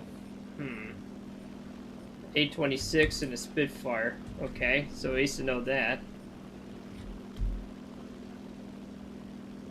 So I just gotta take a look around. And I can stop weapon for a bit. I do see a dot over there. That's probably a bomber, because that's really big. So I'll just climb a little bit.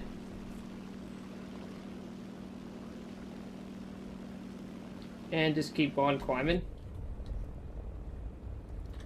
Shouldn't lose manifold pressure just yet, because I'm at 5,700 meters.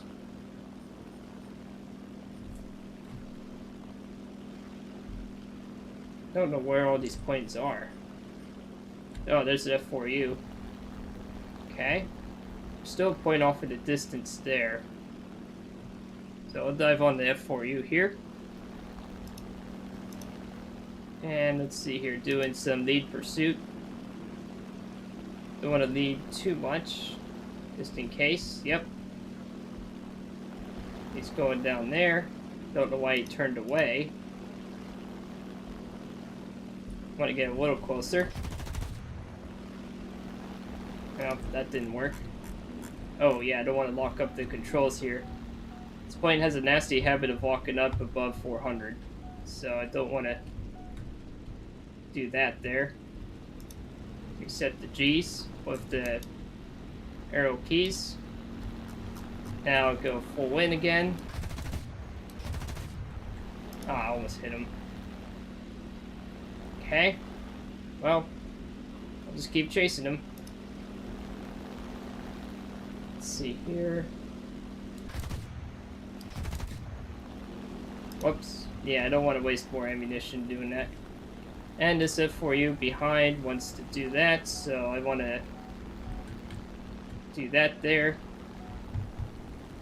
Okay. Let it go up and over. And back down again. He's trying to set up which was a good setup. Ah, thought I would hit him there. It's like, gee, manies.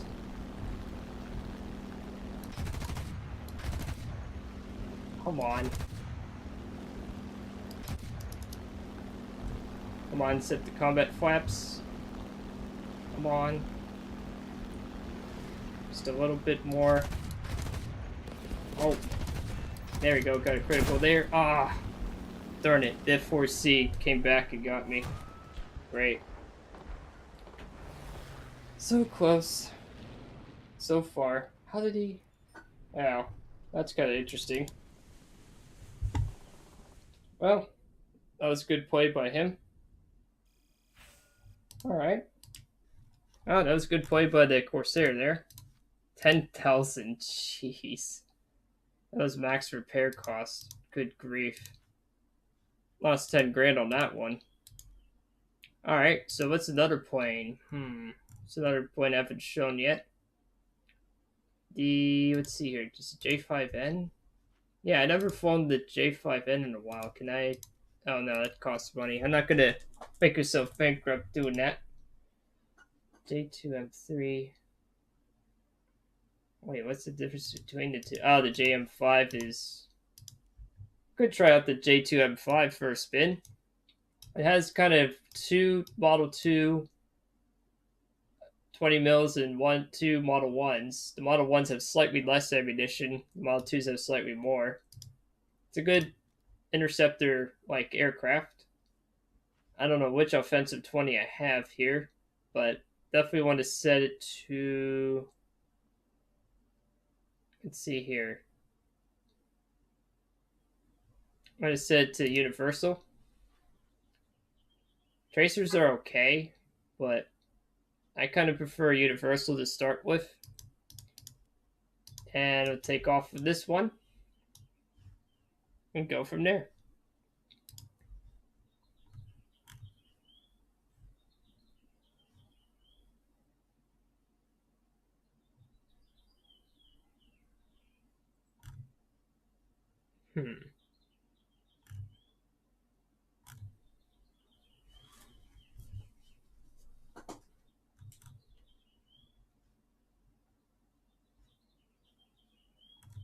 Yeah, so basically the J2M5 does not fly like most other Japanese aircraft. It is basically whatchamacallit? It basically flies much different than the other planes in the line. It's more of like a boom and zoom aircraft, so it's like higher speeds, not quite good as turning. Definitely doesn't turn like a zero, I can tell you that. It is reasonably agile, very hard hitting cannons, and it's stubby. What else do you want to say, you know? It's a very stubby aircraft. It was used as a bomber interceptor / interceptor role. It's a very strange aircraft. Let's just put it that way. And we'll retract the landing gear here. The landing gear is a little slow as well. Such a weird stubby thing, I will say. I haven't had a ton of success in the J2M series, partly because of that. But it's not like a horrible plane. It's just something you have to get used to. And I haven't really put in a lot of time or place to really do so. So I'll start climbing at like 16 degrees. With flat running. And let's see what we got here. America, Britain, and Israel versus Germany and Japan over Spain. Very historically accurate. Get your alternative history book today, as I always say. It is definitely not realistic. I mean, yes, they were at the time of that time period allies, but Japan never flew over Spain. At least not in aerial combat. The Germans did, but not the Japanese. And just start climbing. Let me see if I can climb actually a little higher. There we go. Get some more rate of climb here. And we have two JU-28C, no, three JU-28Cs, so basically 1, 2, 3, 4, 5, 6 fighters versus probably 8. So we have basically a 2-fighter disadvantage at this point. As I said before, the JU-28C is kind of dumb. It really is. It kind of ruins the fun in the gameplay, in my opinion, because all they do is to just go really fast and bomb a target. Wow, fun. At least if you fly something like the 84 or a different plane like that, you can at least do something. And to my dismay and unfortunate stream last week, the Japanese ground attack aircraft are, outside of maybe the D3 Valve and 1 or 2 other planes in that path, are just abysmally bad. Even the B7, which I thought, even with its horrendous roll rate, would be usable, it's not. It's just terrible. So, the Shackleton here, climbing at 6 degrees. Don't know what to say there.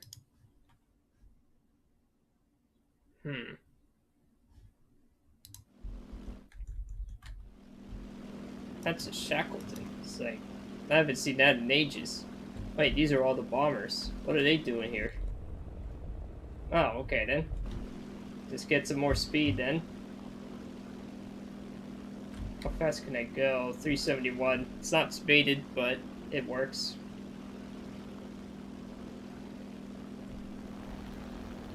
Okay. Gonna do some lead here. There we go, got a critical there. And zoom away. He probably will kill him. Yep. Kill assist there, that's alright. That's kind of strange.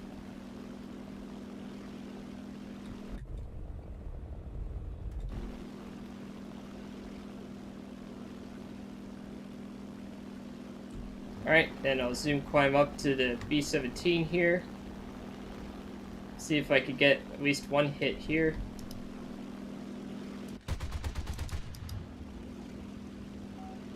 Yeah, I did get a hit. And then cool off the engine a bit. Oh, shoot. Oh, that was some moderate damage there. That's why it's so dangerous to engage bombers with Japanese aircraft. Oh, jeez, there's a Spitfire. I can head on him, though.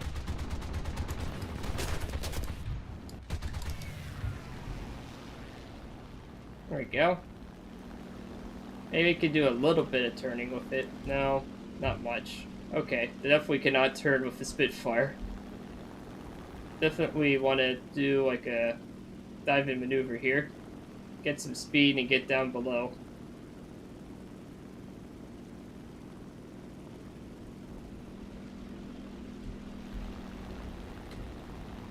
There we go.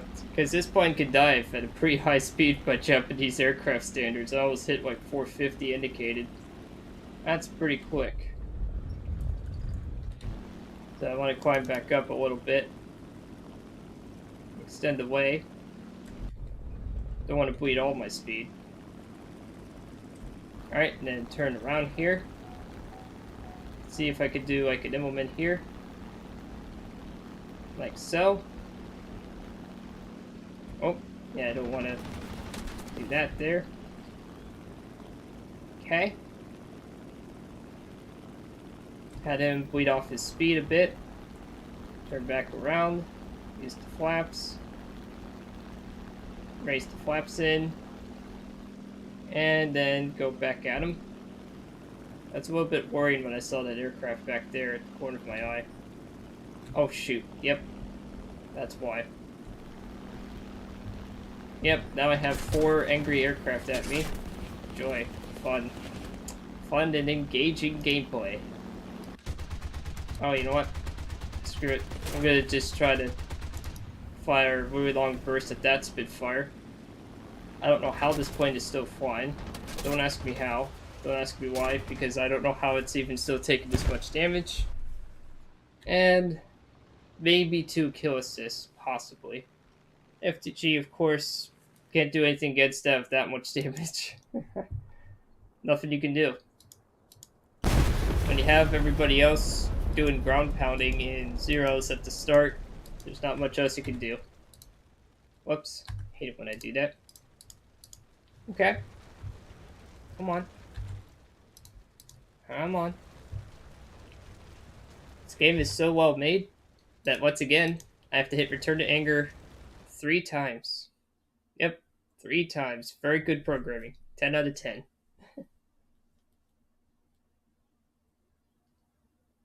And what else we got here?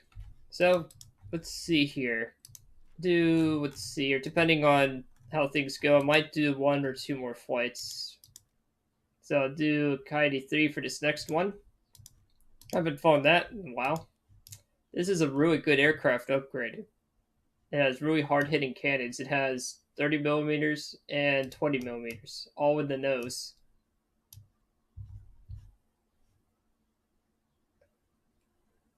Oh, hello, random person. Welcome. No, am I in tanks? No, I'm not in tanks, but I'm flying Air RB. I used to do tanks a long time ago in War Thunder, but ever since the economy changed, I don't play them anymore. I've only did 1 test run or experiment, and well, my conclusion is the amount of kill per go you have to do to break even beyond, say, BR 3.7 is too much. So I just primarily just fly in ARB in this game. Boats.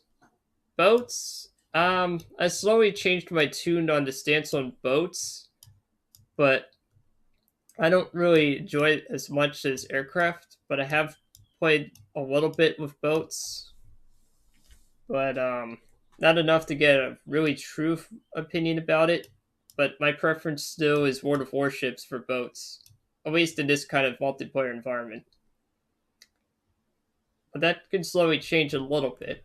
It's just the amount of time you have to put in. That's why. Do you have any aircraft requests at all or any questions? If not, I was just going to fly the Coyote 3 next, but I can change to a different nation for a flight or two. I have a lot of US planes and a lot of German planes. Britain depends on the BR. France and Italy are the least filled. I don't fly Sweden, China, or Israel because, well, they're kind of meh. Yeah, I definitely do. Up to 5.7, I can fly the Yak 3U, for example, the I-185, the LA-5FN, the Yak 3, and was working on the I-225 for this perspective tree. The LAs are actually pretty good too. The PE-8. No, I did not have the PE-8. I mean, it's a good meme plane, but I don't fly bombers for 90% of the matches. An RRB, with some exception. No mini nuke. But it is something I actually was considering doing just for a meme. But outside of that, in this game in particular, I really don't care for bombers. There are some that are funny, though. That being one of them, for sure. But the only ground attacking I do is stuff like the IL-2 or the PE-3 for Russia, respectively, because they have forward-firing guns. So that means they can actually defend themselves. If you can't defend yourself, it's kind of crazy. Oh yeah, the BV-238. No, I don't have that one, but I definitely know what you're talking about. Those are funny meme planes too. They're very easy to kill after a while, but I don't have that one. Heard it's funny to fly though. It's like a crazy flying boat with like death machine guns everywhere. Holy smokes! I didn't know it had that many rounds of ammunition. Jeez, is that right? 1, 2, 3. Is that 18? No, that's not 18,000. That's 100. My God, that is insane.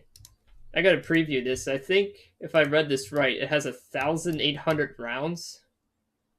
Yeah, 1,800 rounds per gun for the 13 mils and 1,400 rounds per gun. Well, in total. That's insane. But yeah, I see here. It's like find a tank. Yeah, I mean the only other thing I know is the closest I have to that is the duck, which is the one with the 75 mil in particular. I wonder what this one has. The one after. Oh, you can get like anti-tank guns or cannons. That's weird.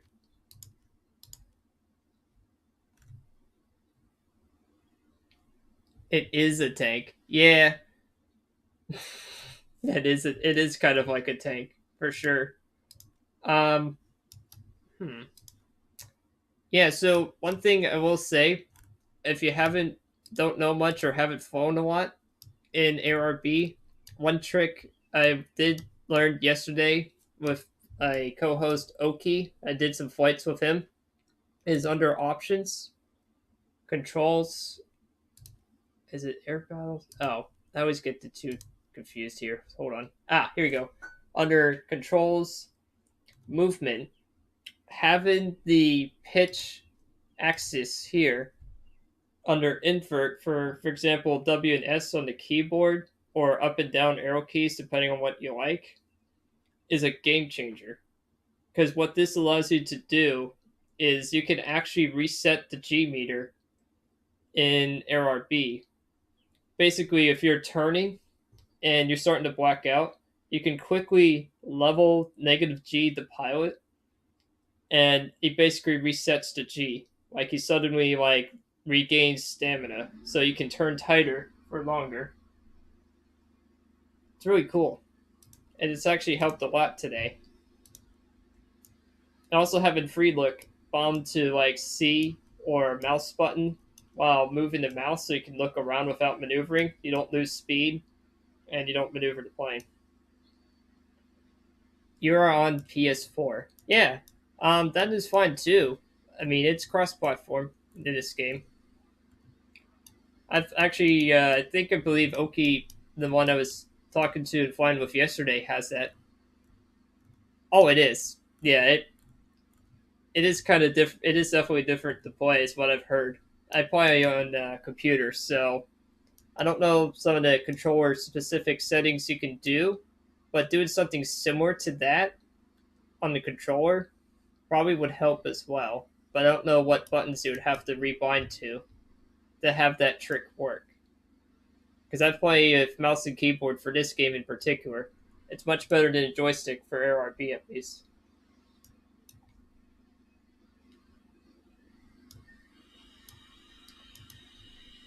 And what else do we have here?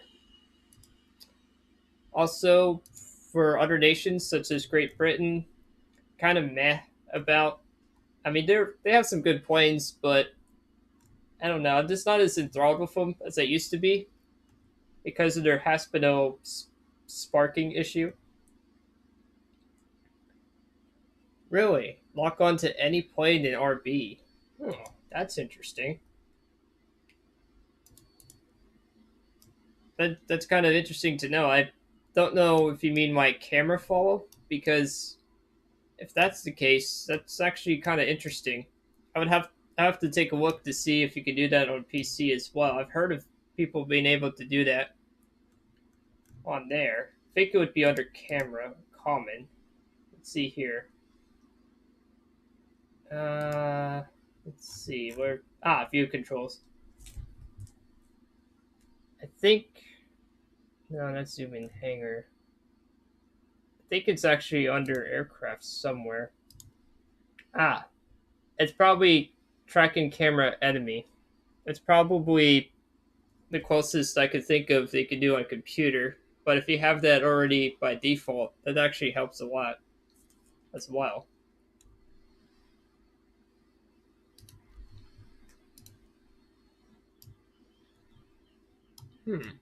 Okay. Um, is there any aircraft you wanted to see me fly that's below 8.7 that isn't a bomber, preferably?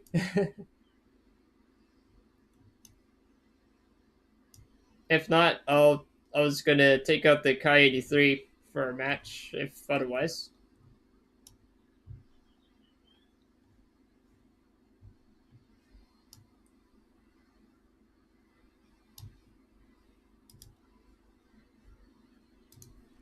because I also have a lot of choices here for, especially for America and Japan in particular.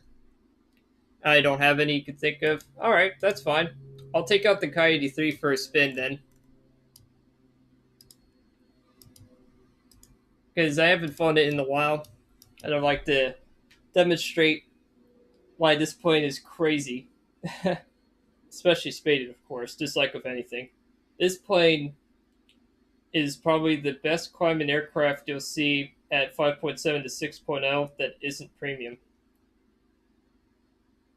Because the only plane I think could compete with it climbing wise is probably the F2G, which is the US premium Super Corsair, as it kind of is known as. And I'll set the convergence to no because they're all in the nose. And let's see here. Yeah, I did do tracers for that. I'm actually going to try universal for the offensive 30s too. Alright. And it gets an air spawn because it's an interceptor. So, this plane does overheat pretty easily, but here's the crazy thing. Just get a little bit of speed here, and you can climb at 25 degrees with left running. Yeah, should be able to do that at least till I get to 3,000 meters.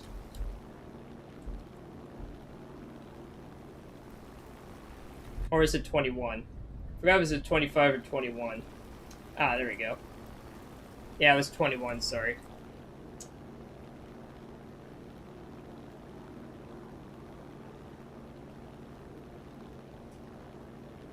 Yeah, this plane climbs like crazy because it has so much engine power. The Russian Hurricane. I can take a look after this match and see. I don't think I have that particular Hurricane, though. I've heard of the Russian Hurricane, though, in this game. And yeah, they did fly them during the Second World War as well.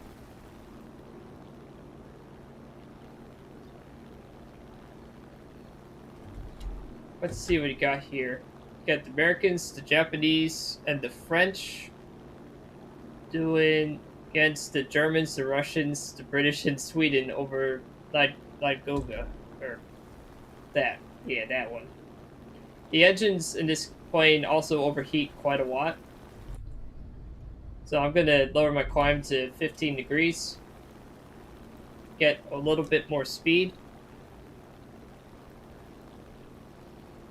But yeah, this plane is really good at higher altitudes. It's basically just a P-38 with really crazy cannons. It has two 20 millimeters and two 30 millimeters.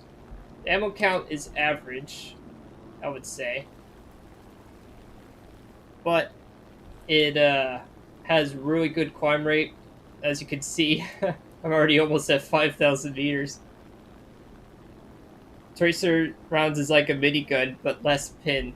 Oh, like less pin. Yeah. Yeah, they are crazy.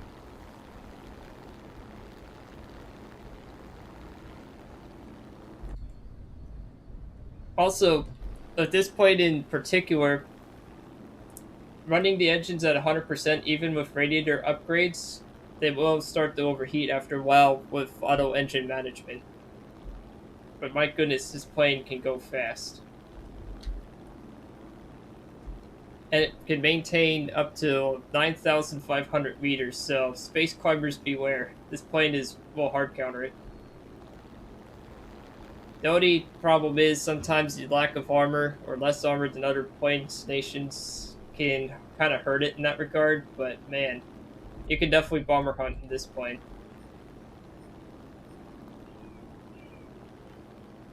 And I see a bomber over there, speaking of which. I'm not going after the JU-288C because I don't want to blow up instantly. Not that the HE-177 is less powerful, but I could definitely catch that. That plane I could catch much better. Even though this plane is very crazy fast. I mean, I'm already going almost 350 indicated across the ground. Or, sorry, 350 across the ground, 265 indicated. Very fast.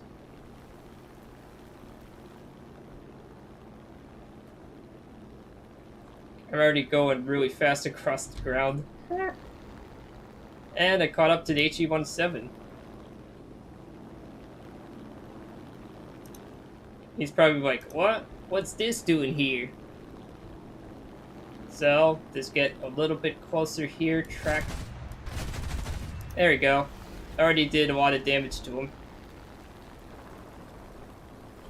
And just fly away, wiggle a little bit. And then I'll go back around again. It's actually surprisingly maneuverable for a twin-engine aircraft. I mean, it's not going to outturn Zeros, of course, but actually it's very maneuverable.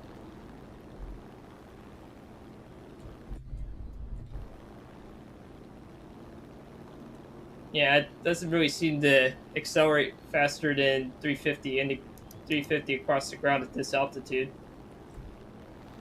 But I'll slowly catch up to the HE-117 again.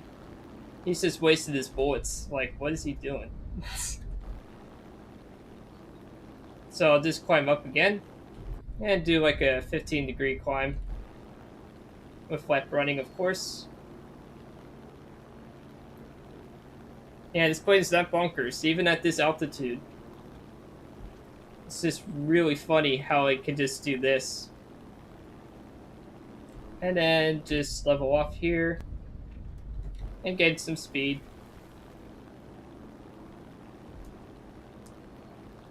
Let's see here what he's doing. Yeah, he's just diving down. Is there any other... No, there's not really any other aircraft. So he's slowly diving down. Okay, well. It's like, yep. He's really trying to get me, though.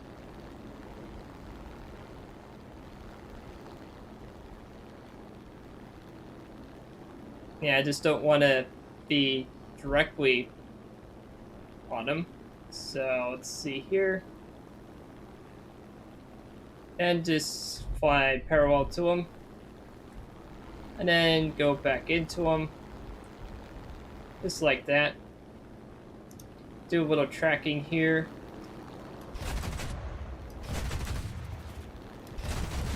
And got him. And he got one of my engines, so I need to go back to base. Yeah, I quickly realized I probably should have done that too. But since it's twin engine, I should make it back. Hopefully. Oh god. Oh, you gotta be kidding me. Yeah, I should have went underneath. But maybe I can save it. No, this is not savable. It's going to a flat spin. But that firepower is really good. I mean, only like a few bullets and it already just got shredded there. Let's take a look. I don't think I have the Russian Hurricane. I don't remember if I actually do or not. It's unlikely I would, because most of the time I play Japan, US, Germany in that order. Oh, I can get the engine injection for the J2M. Okay, that's good. And then get the offensive 20s for the other one. Okay. Yeah, let's take a look here. Let's see, the Hurricane. Yeah, I don't have it. I do not have the Hurricane Mark II-B for Russia. That's kind of crazy though. 250 cals and 220 mils.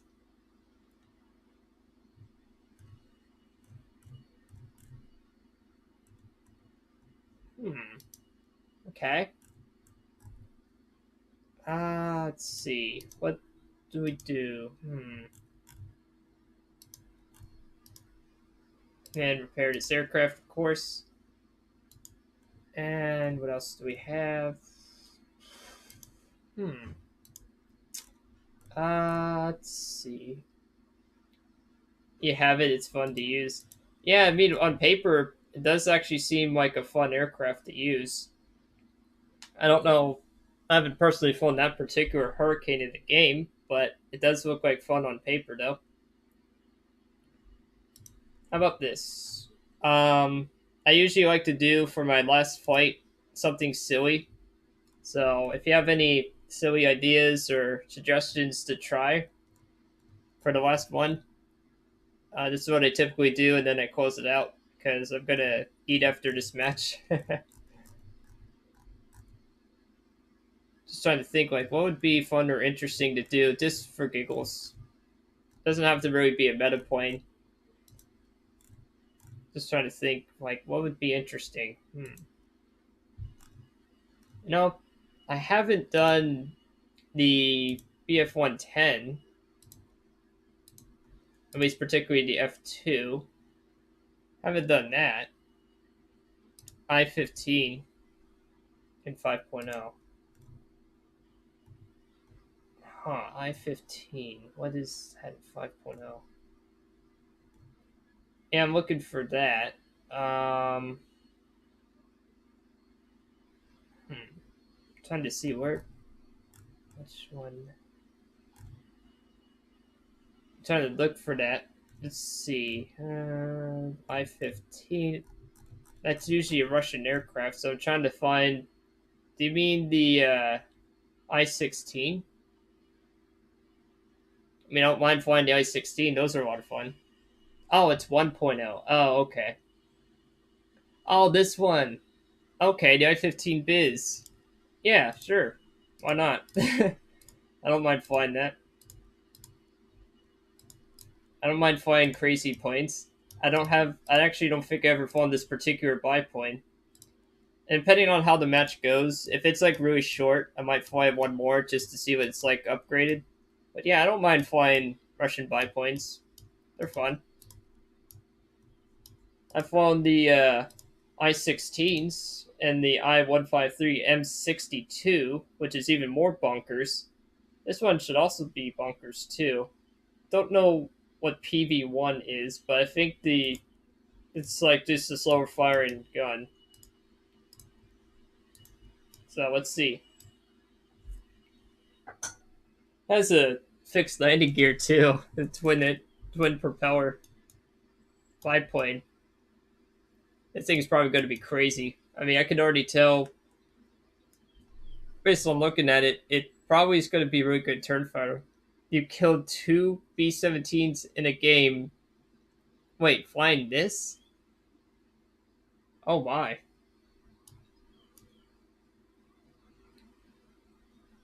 I mean, if you killed two B-17s, even if it's like the really early version of it in this plane, wow, that's crazy. They can. I mean, bombers don't usually tank a lot outside of like the later ones or the J-28Cs, but that's still they can take quite a lot of bullets if they're really small rifle calibers. So dang.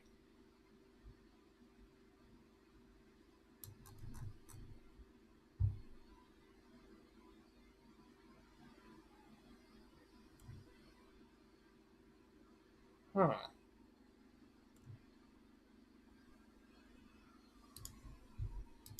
So let's see here. I should get a match soon. I mean, does this plane never? Does nobody even play 1.0 anymore? I mean, it should get a match soon. I mean, it doesn't usually take this long to find one solo, even at this low of a BR. But maybe I'm wrong. Most of the time, I play like 2.0 and up BR wise. But I'll just wait and just see.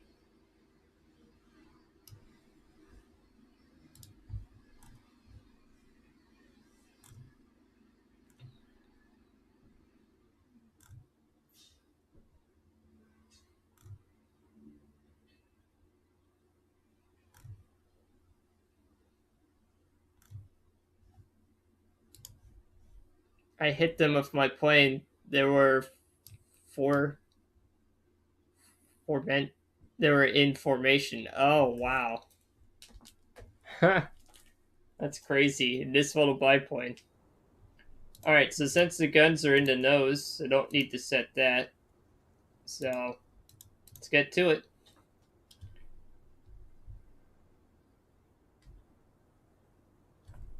It's gonna be a crazy little biplane. Let's see here. Yeah, I should have them in the nose. Yeah, there are in the nose. I don't know where the other two are. Oh, they're on the sides. Oh, that's interesting. Okay.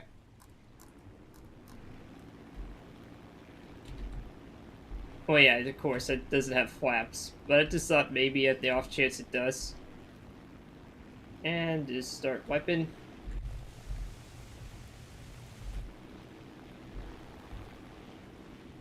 And see the rate of roll. Oh. Uh-oh. Oh. Oh god. Are you serious? Well, definitely not doing that again. Oh. Note to self. Don't do barrel rolls with the early buy points. You gotta be kidding me. That was really dumb. I gotta get more altitude next time before I do that kind of maneuver. Wow. Well, while it's doing that, apparently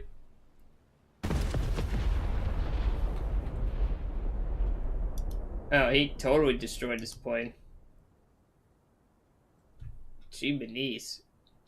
I don't know how that happened. I mean, for me, I know it just did something stupid. I just wanted to see what would happen when I do that. Yeah, just wipe it again. And not do stupid maneuver this time.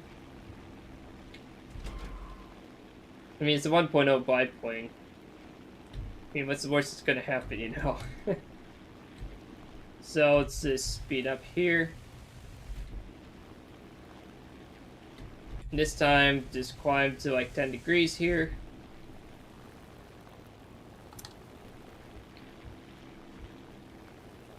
Yeah, sir, see that new pilot?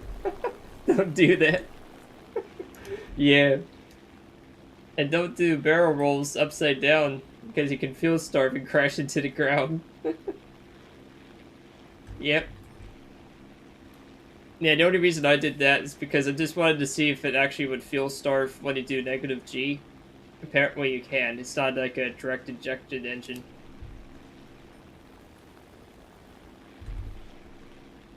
So now that I did that goofy thing, I'll just slowly climb. This plane carries a lot of fuel though, like 20 minutes. Jeez.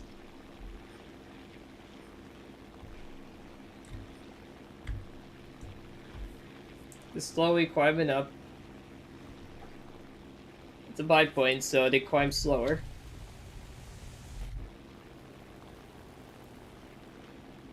I'm kind of curious how these guns perform too. They're not the usual Shavak version, so I don't know how much rate of fire, if any, they have in comparison. They're probably still decent though, because usually the Russian rifle caliber machine guns are pretty on par with the Germans and the Americans. British are kind of mixed. It depends on what caliber it is. If it's the Haspino 20s, they suck. They just do.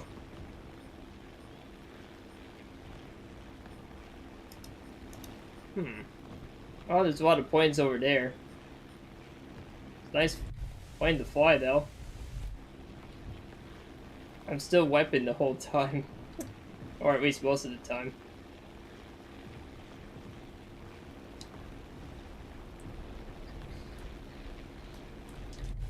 Let's see here. Let me try like a 15-degree climb. See how that goes.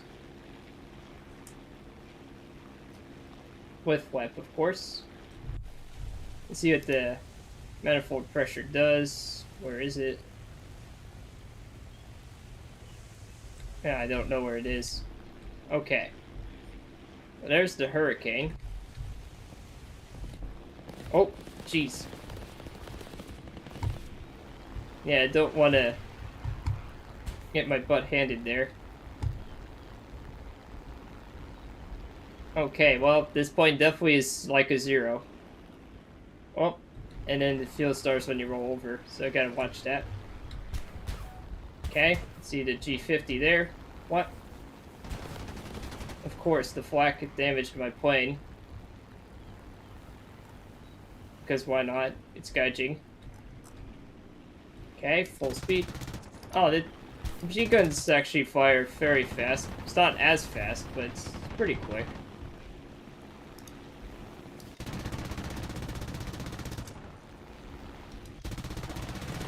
Okay. Oh, jeez. Yeah, I don't want to really head on there. Then just turn in a bit. Cut the throttle, go back in. Go for this guy here. Oh. Oh, man. These machine guns take a little bit to get used to. Come on. Oh, good grief. These guns tend to overheat.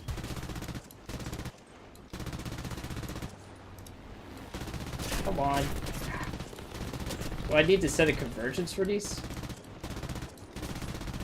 There we go. Chivanese. Ah. Bummer. Well, I can definitely tell you the machine guns, they're definitely not the same as the Shavak versions. The plane itself actually isn't too bad. But yeah, I guess you have to kind of set a convergence for those particular gun setup because having it all point straight doesn't seem to really help as much as I thought. Because I thought they would be closer to the nose than I anticipated. Yeah, and since that match ended so soon, I'll do one more here. Let's see here. How about I do for my last flight? We'll do the I-16 Type 27. This plane's fun. Yeah, I almost got wings repair on that, and then air targets for the 20s. So we'll do that one and then wrap it up. Since that match ended so quickly.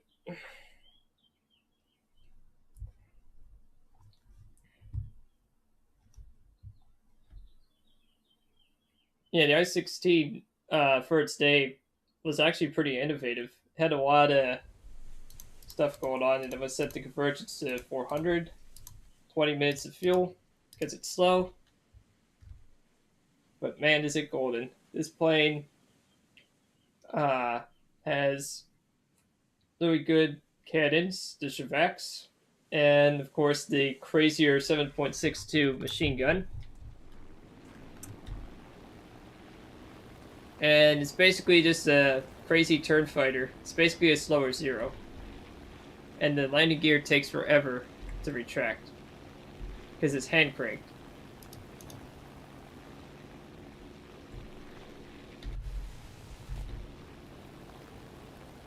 I mean, this thing is just bonkers. Can climb at like 15 degrees with WEP. And it has a lot of engine power. For its BR, it definitely does. It's also very small, so it's really hard to hit. It's very maneuverable. It has a vicious stall characteristic you have to be careful when landing. And in real life, it was like that too, because it's so stubby. So I want airflow at lower speeds when landing, that is. But, man, the performance is good. It's actually a really forgiving aircraft in the air, that is. Unless if you do something really stupid, then of course it doesn't. I mean, it rolls really good. And the game always goes, high at maximum engine RPM when you roll. That's basically a propeller, or not propeller thing, that's a helicopter thing. Which I find kind of hilarious. Because it's like, it's not a helicopter. See? It's kind of silly. So then, I just lowered my rate of climb just a little bit.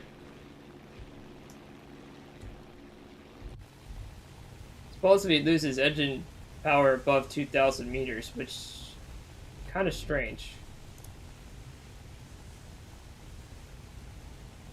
And then it doesn't.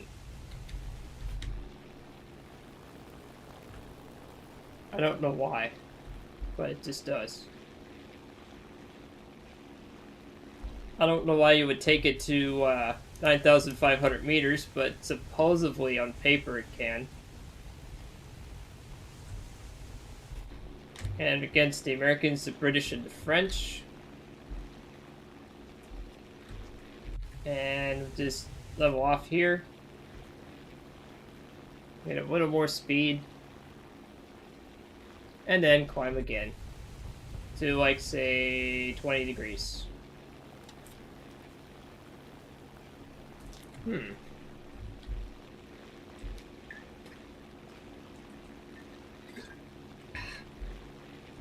Yeah, I highly recommend the I-16 series in general. They're kind of like basically the Zero, but for Russia. A lot of fun to fly. They're slow, but they're very maneuverable. They don't have the gentlest. They're not very gentle to land, so you just belly land them. But outside of that, and the fact that you have to carry a little more fuel because you're slow, they're actually a lot of fun.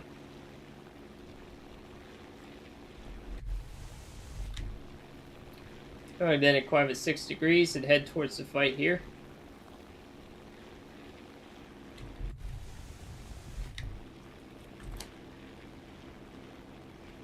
How long have I been playing War Thunder? Well, off and on since 2016. I took a 1.5 to 2 year break, and I got back on it about mid to late last year, and I really got back into ARB around the same time. I used to fly primarily Air Arcade. Now I just exclusively fly ARB.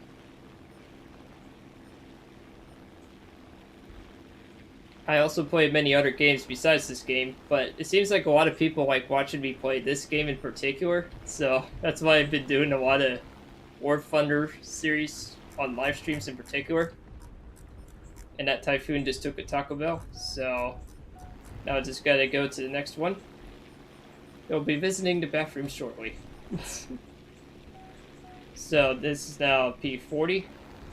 I actually don't mind the P40. But that's just me. I would say, if you want more realism though, IL-2 Battle of Stalingrad, if you have a flight stick, is a lot of fun. If you want more realism. They don't have as much points, of course, but the models are much better in that regard. I just like playing this game as well. There we go. Took out the P40, just like that. And an A20. Oh, he's taken down.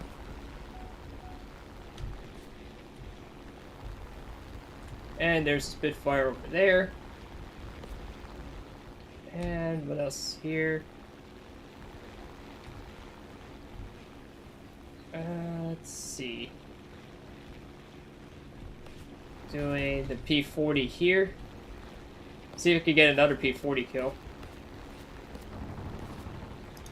Oh, I came up on recommended is how you found my channel. Yeah, I noticed a lot of people were saying that, which leads me to think, because I started YouTube a year and a half ago, leads me to think that the discoverability on YouTube live streams is vastly superior to Twitch. I don't do Twitch.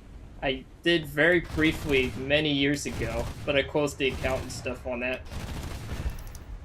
I just find live streaming using this software to be good. I just killed a Hellcat while doing it. Yeah, I noticed a lot of people were saying that though. Oh god. Oh. Jeez. Wow. That was really tense maneuvering there.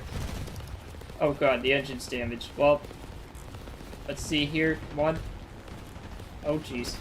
Yeah, there's too many planes. They're gonna shoot me down eventually if I don't watch it. That P-36 really worries me. That's one of the very few planes I can turn with this plane. fire long burst there because I don't know how much longer this plane's gonna live. Oh. There we go, killed that P-40.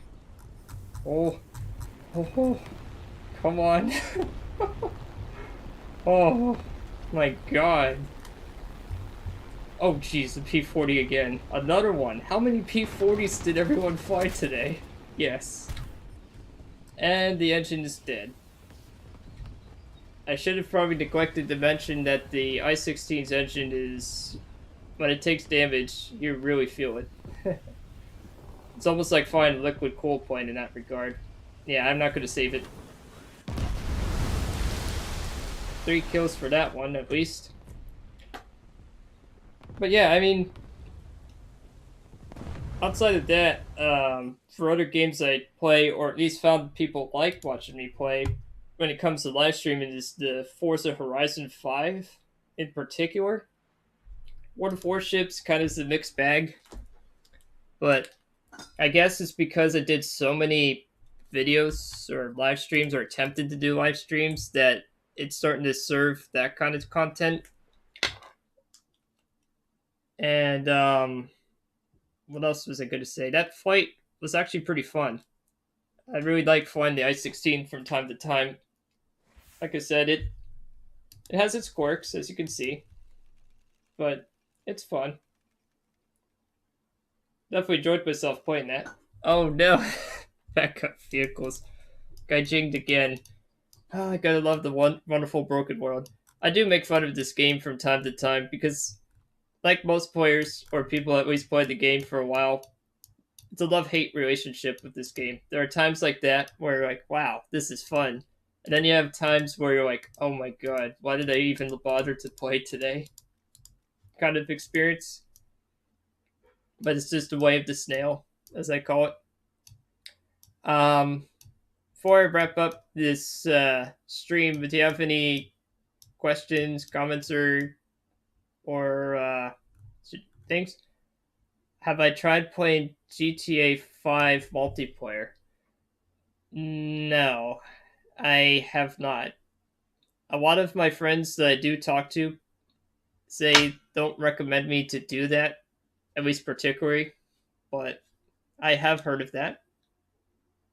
I'm not sure. I mean, the only one I have is not even multiplayer, and that's only because of Steam. But it's definitely not GTA 5. I forgot which version it was. But I definitely know it wasn't 5.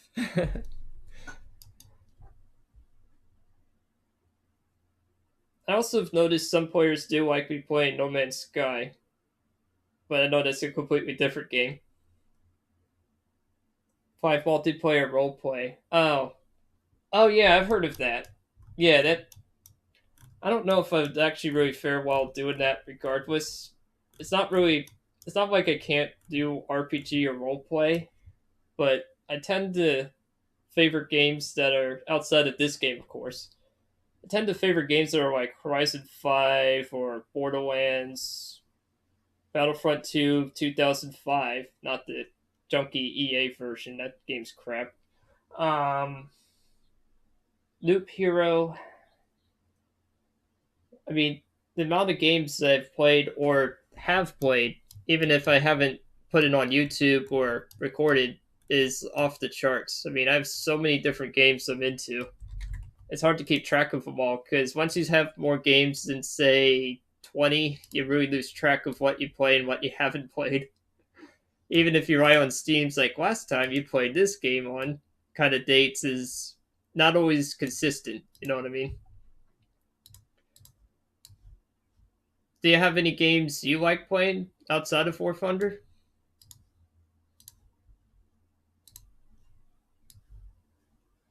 Because I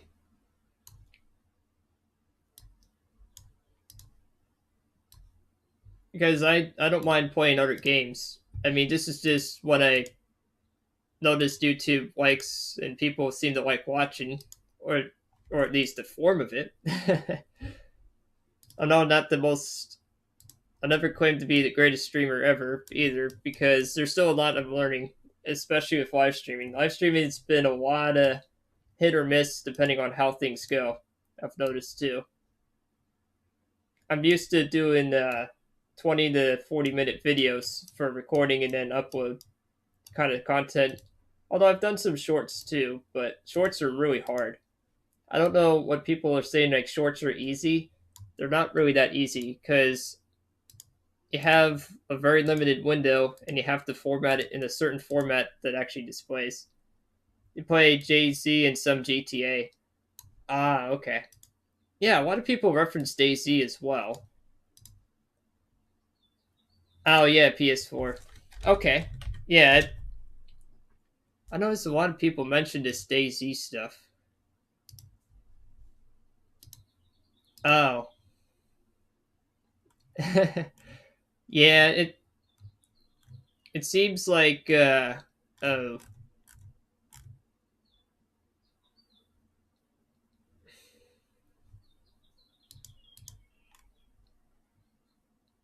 Hmm. Yeah, I just looked up DayZ. Oh, yeah, I mean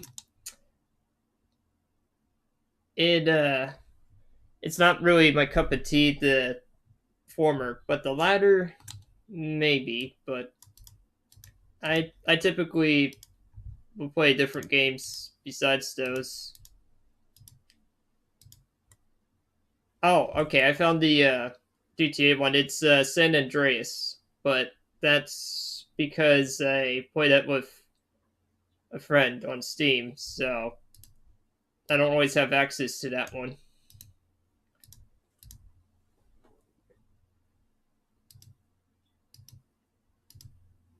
And what else do we have here? Oh, um, what else is on PS4 that a lot of people seem to like? Just looking up real quick here.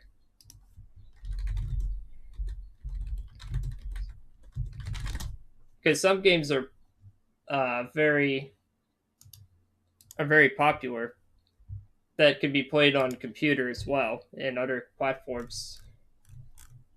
Supposedly, oh, Monster Hunter World. Yeah, Monster Hunter World, Apex Legends, Yakuza 0. What? Tetris Effect, Dreams, Final Fantasy 7 Remake, Overwatch. I think I had Overwatch at one point. I don't know what happened to it, but I think I do still have the uh, game license that I bought for it. Ratchet and Clank, What Remains of Edith, Uncharted 4, Metal Gear Solid 5, Resident Evil 2, Ghost of Tsushima. Oh yeah, Red Dead Redemption 2. Yeah, I heard of that one. Uncharted, Lost Legacy, Control, Marvel's Spider-Man. Really, Marvel's Spider-Man. I never would have guessed that would be very popular. Oh, Horizon Zero Dawn. Yeah, that looks like fun. Horizon Zero Dawn. That's pretty cool. Yep, Grand Theft Auto number 6. Number 5, Persona 5 Royal. No clue what that is. Number 4 is The Witcher 3 Wild Hunt. Rainbow Six Siege, Red Dead 2, and Call of Duty. Oh yeah, I mean I've heard of those 3 as well. Bloodborne, The Last of Part 2, and apparently God of War, according to this article. I'll link it here in the chat. I don't know if it actually displays, so let me see.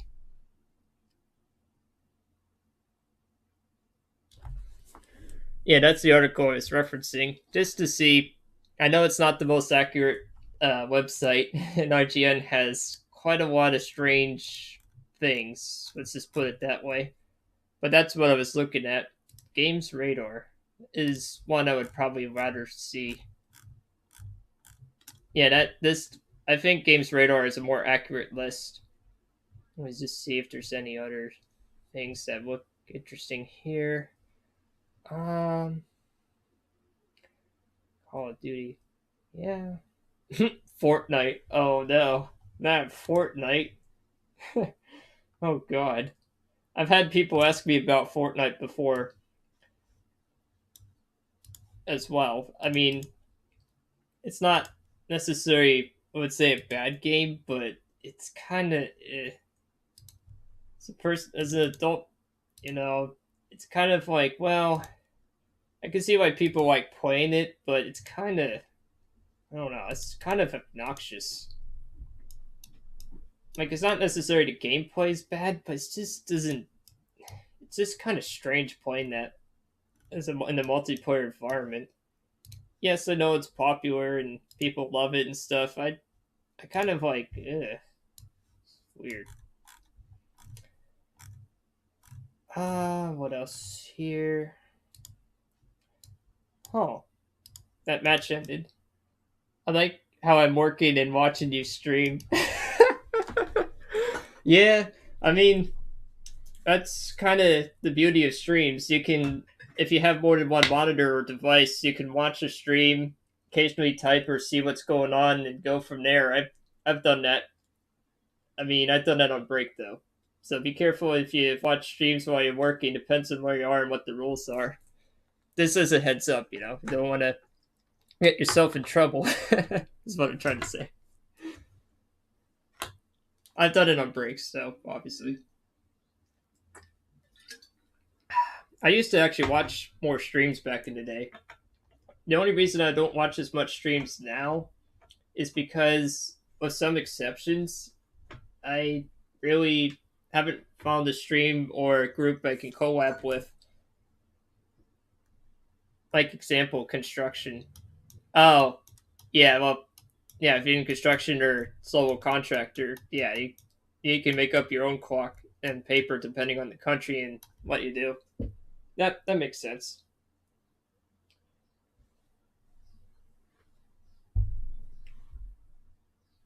Um, what else? Oh, I will say, the next time I typically live stream around. Well, I live on the East Coast region, so usually around like 11ish to 1:30 afternoon. That's typically when I do this kind of stuff. Sometimes I go a little over that, but typically try to keep it under. Oh God, I usually keep it under 2 hours, but apparently this one I've made longer than that. So, what else was I going to say? All right. So, I guess in particular, I don't know what kind of streaming cycle I've been doing per se, like timing wise, but it seems like this kind of time slot seems to work the best for me and for viewers. This is typically when I wrap it up per se, because after a while I got to eat and do stuff too. Oh, one last thing I will say is I don't know if this game in particular is for console too. If you like building games but with combat, Factorio.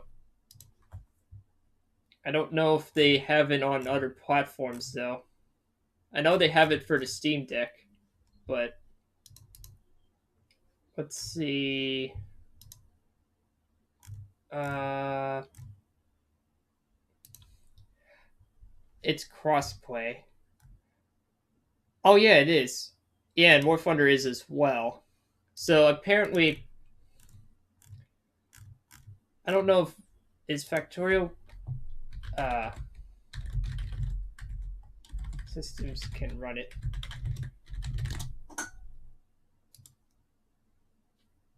Let's see here. I'm just trying to see what Factorial, what ones can do that. Yeah. Oh yeah, War Thunder is cross-platform. I've actually yesterday played with a person that taught me the keyboard trick to cross out the negative G thing. That's how I learned that through a person that actually plays through PS4. So it does work. The cross-platform works just fine. So with this video, gonna wrap it up here. I know I keep saying that, and then I just go, oh, I'm just like so excited to talk to people again. So if you like this video and you like to support the channel, you can find the button down below or wherever YouTube end up placing things these days. They sometimes place it in all sorts of spots.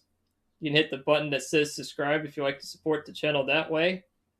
I know it's the internet, so it doesn't matter if you like it or not. You can always hit the thumbs up or down because, well, that's just how YouTube works.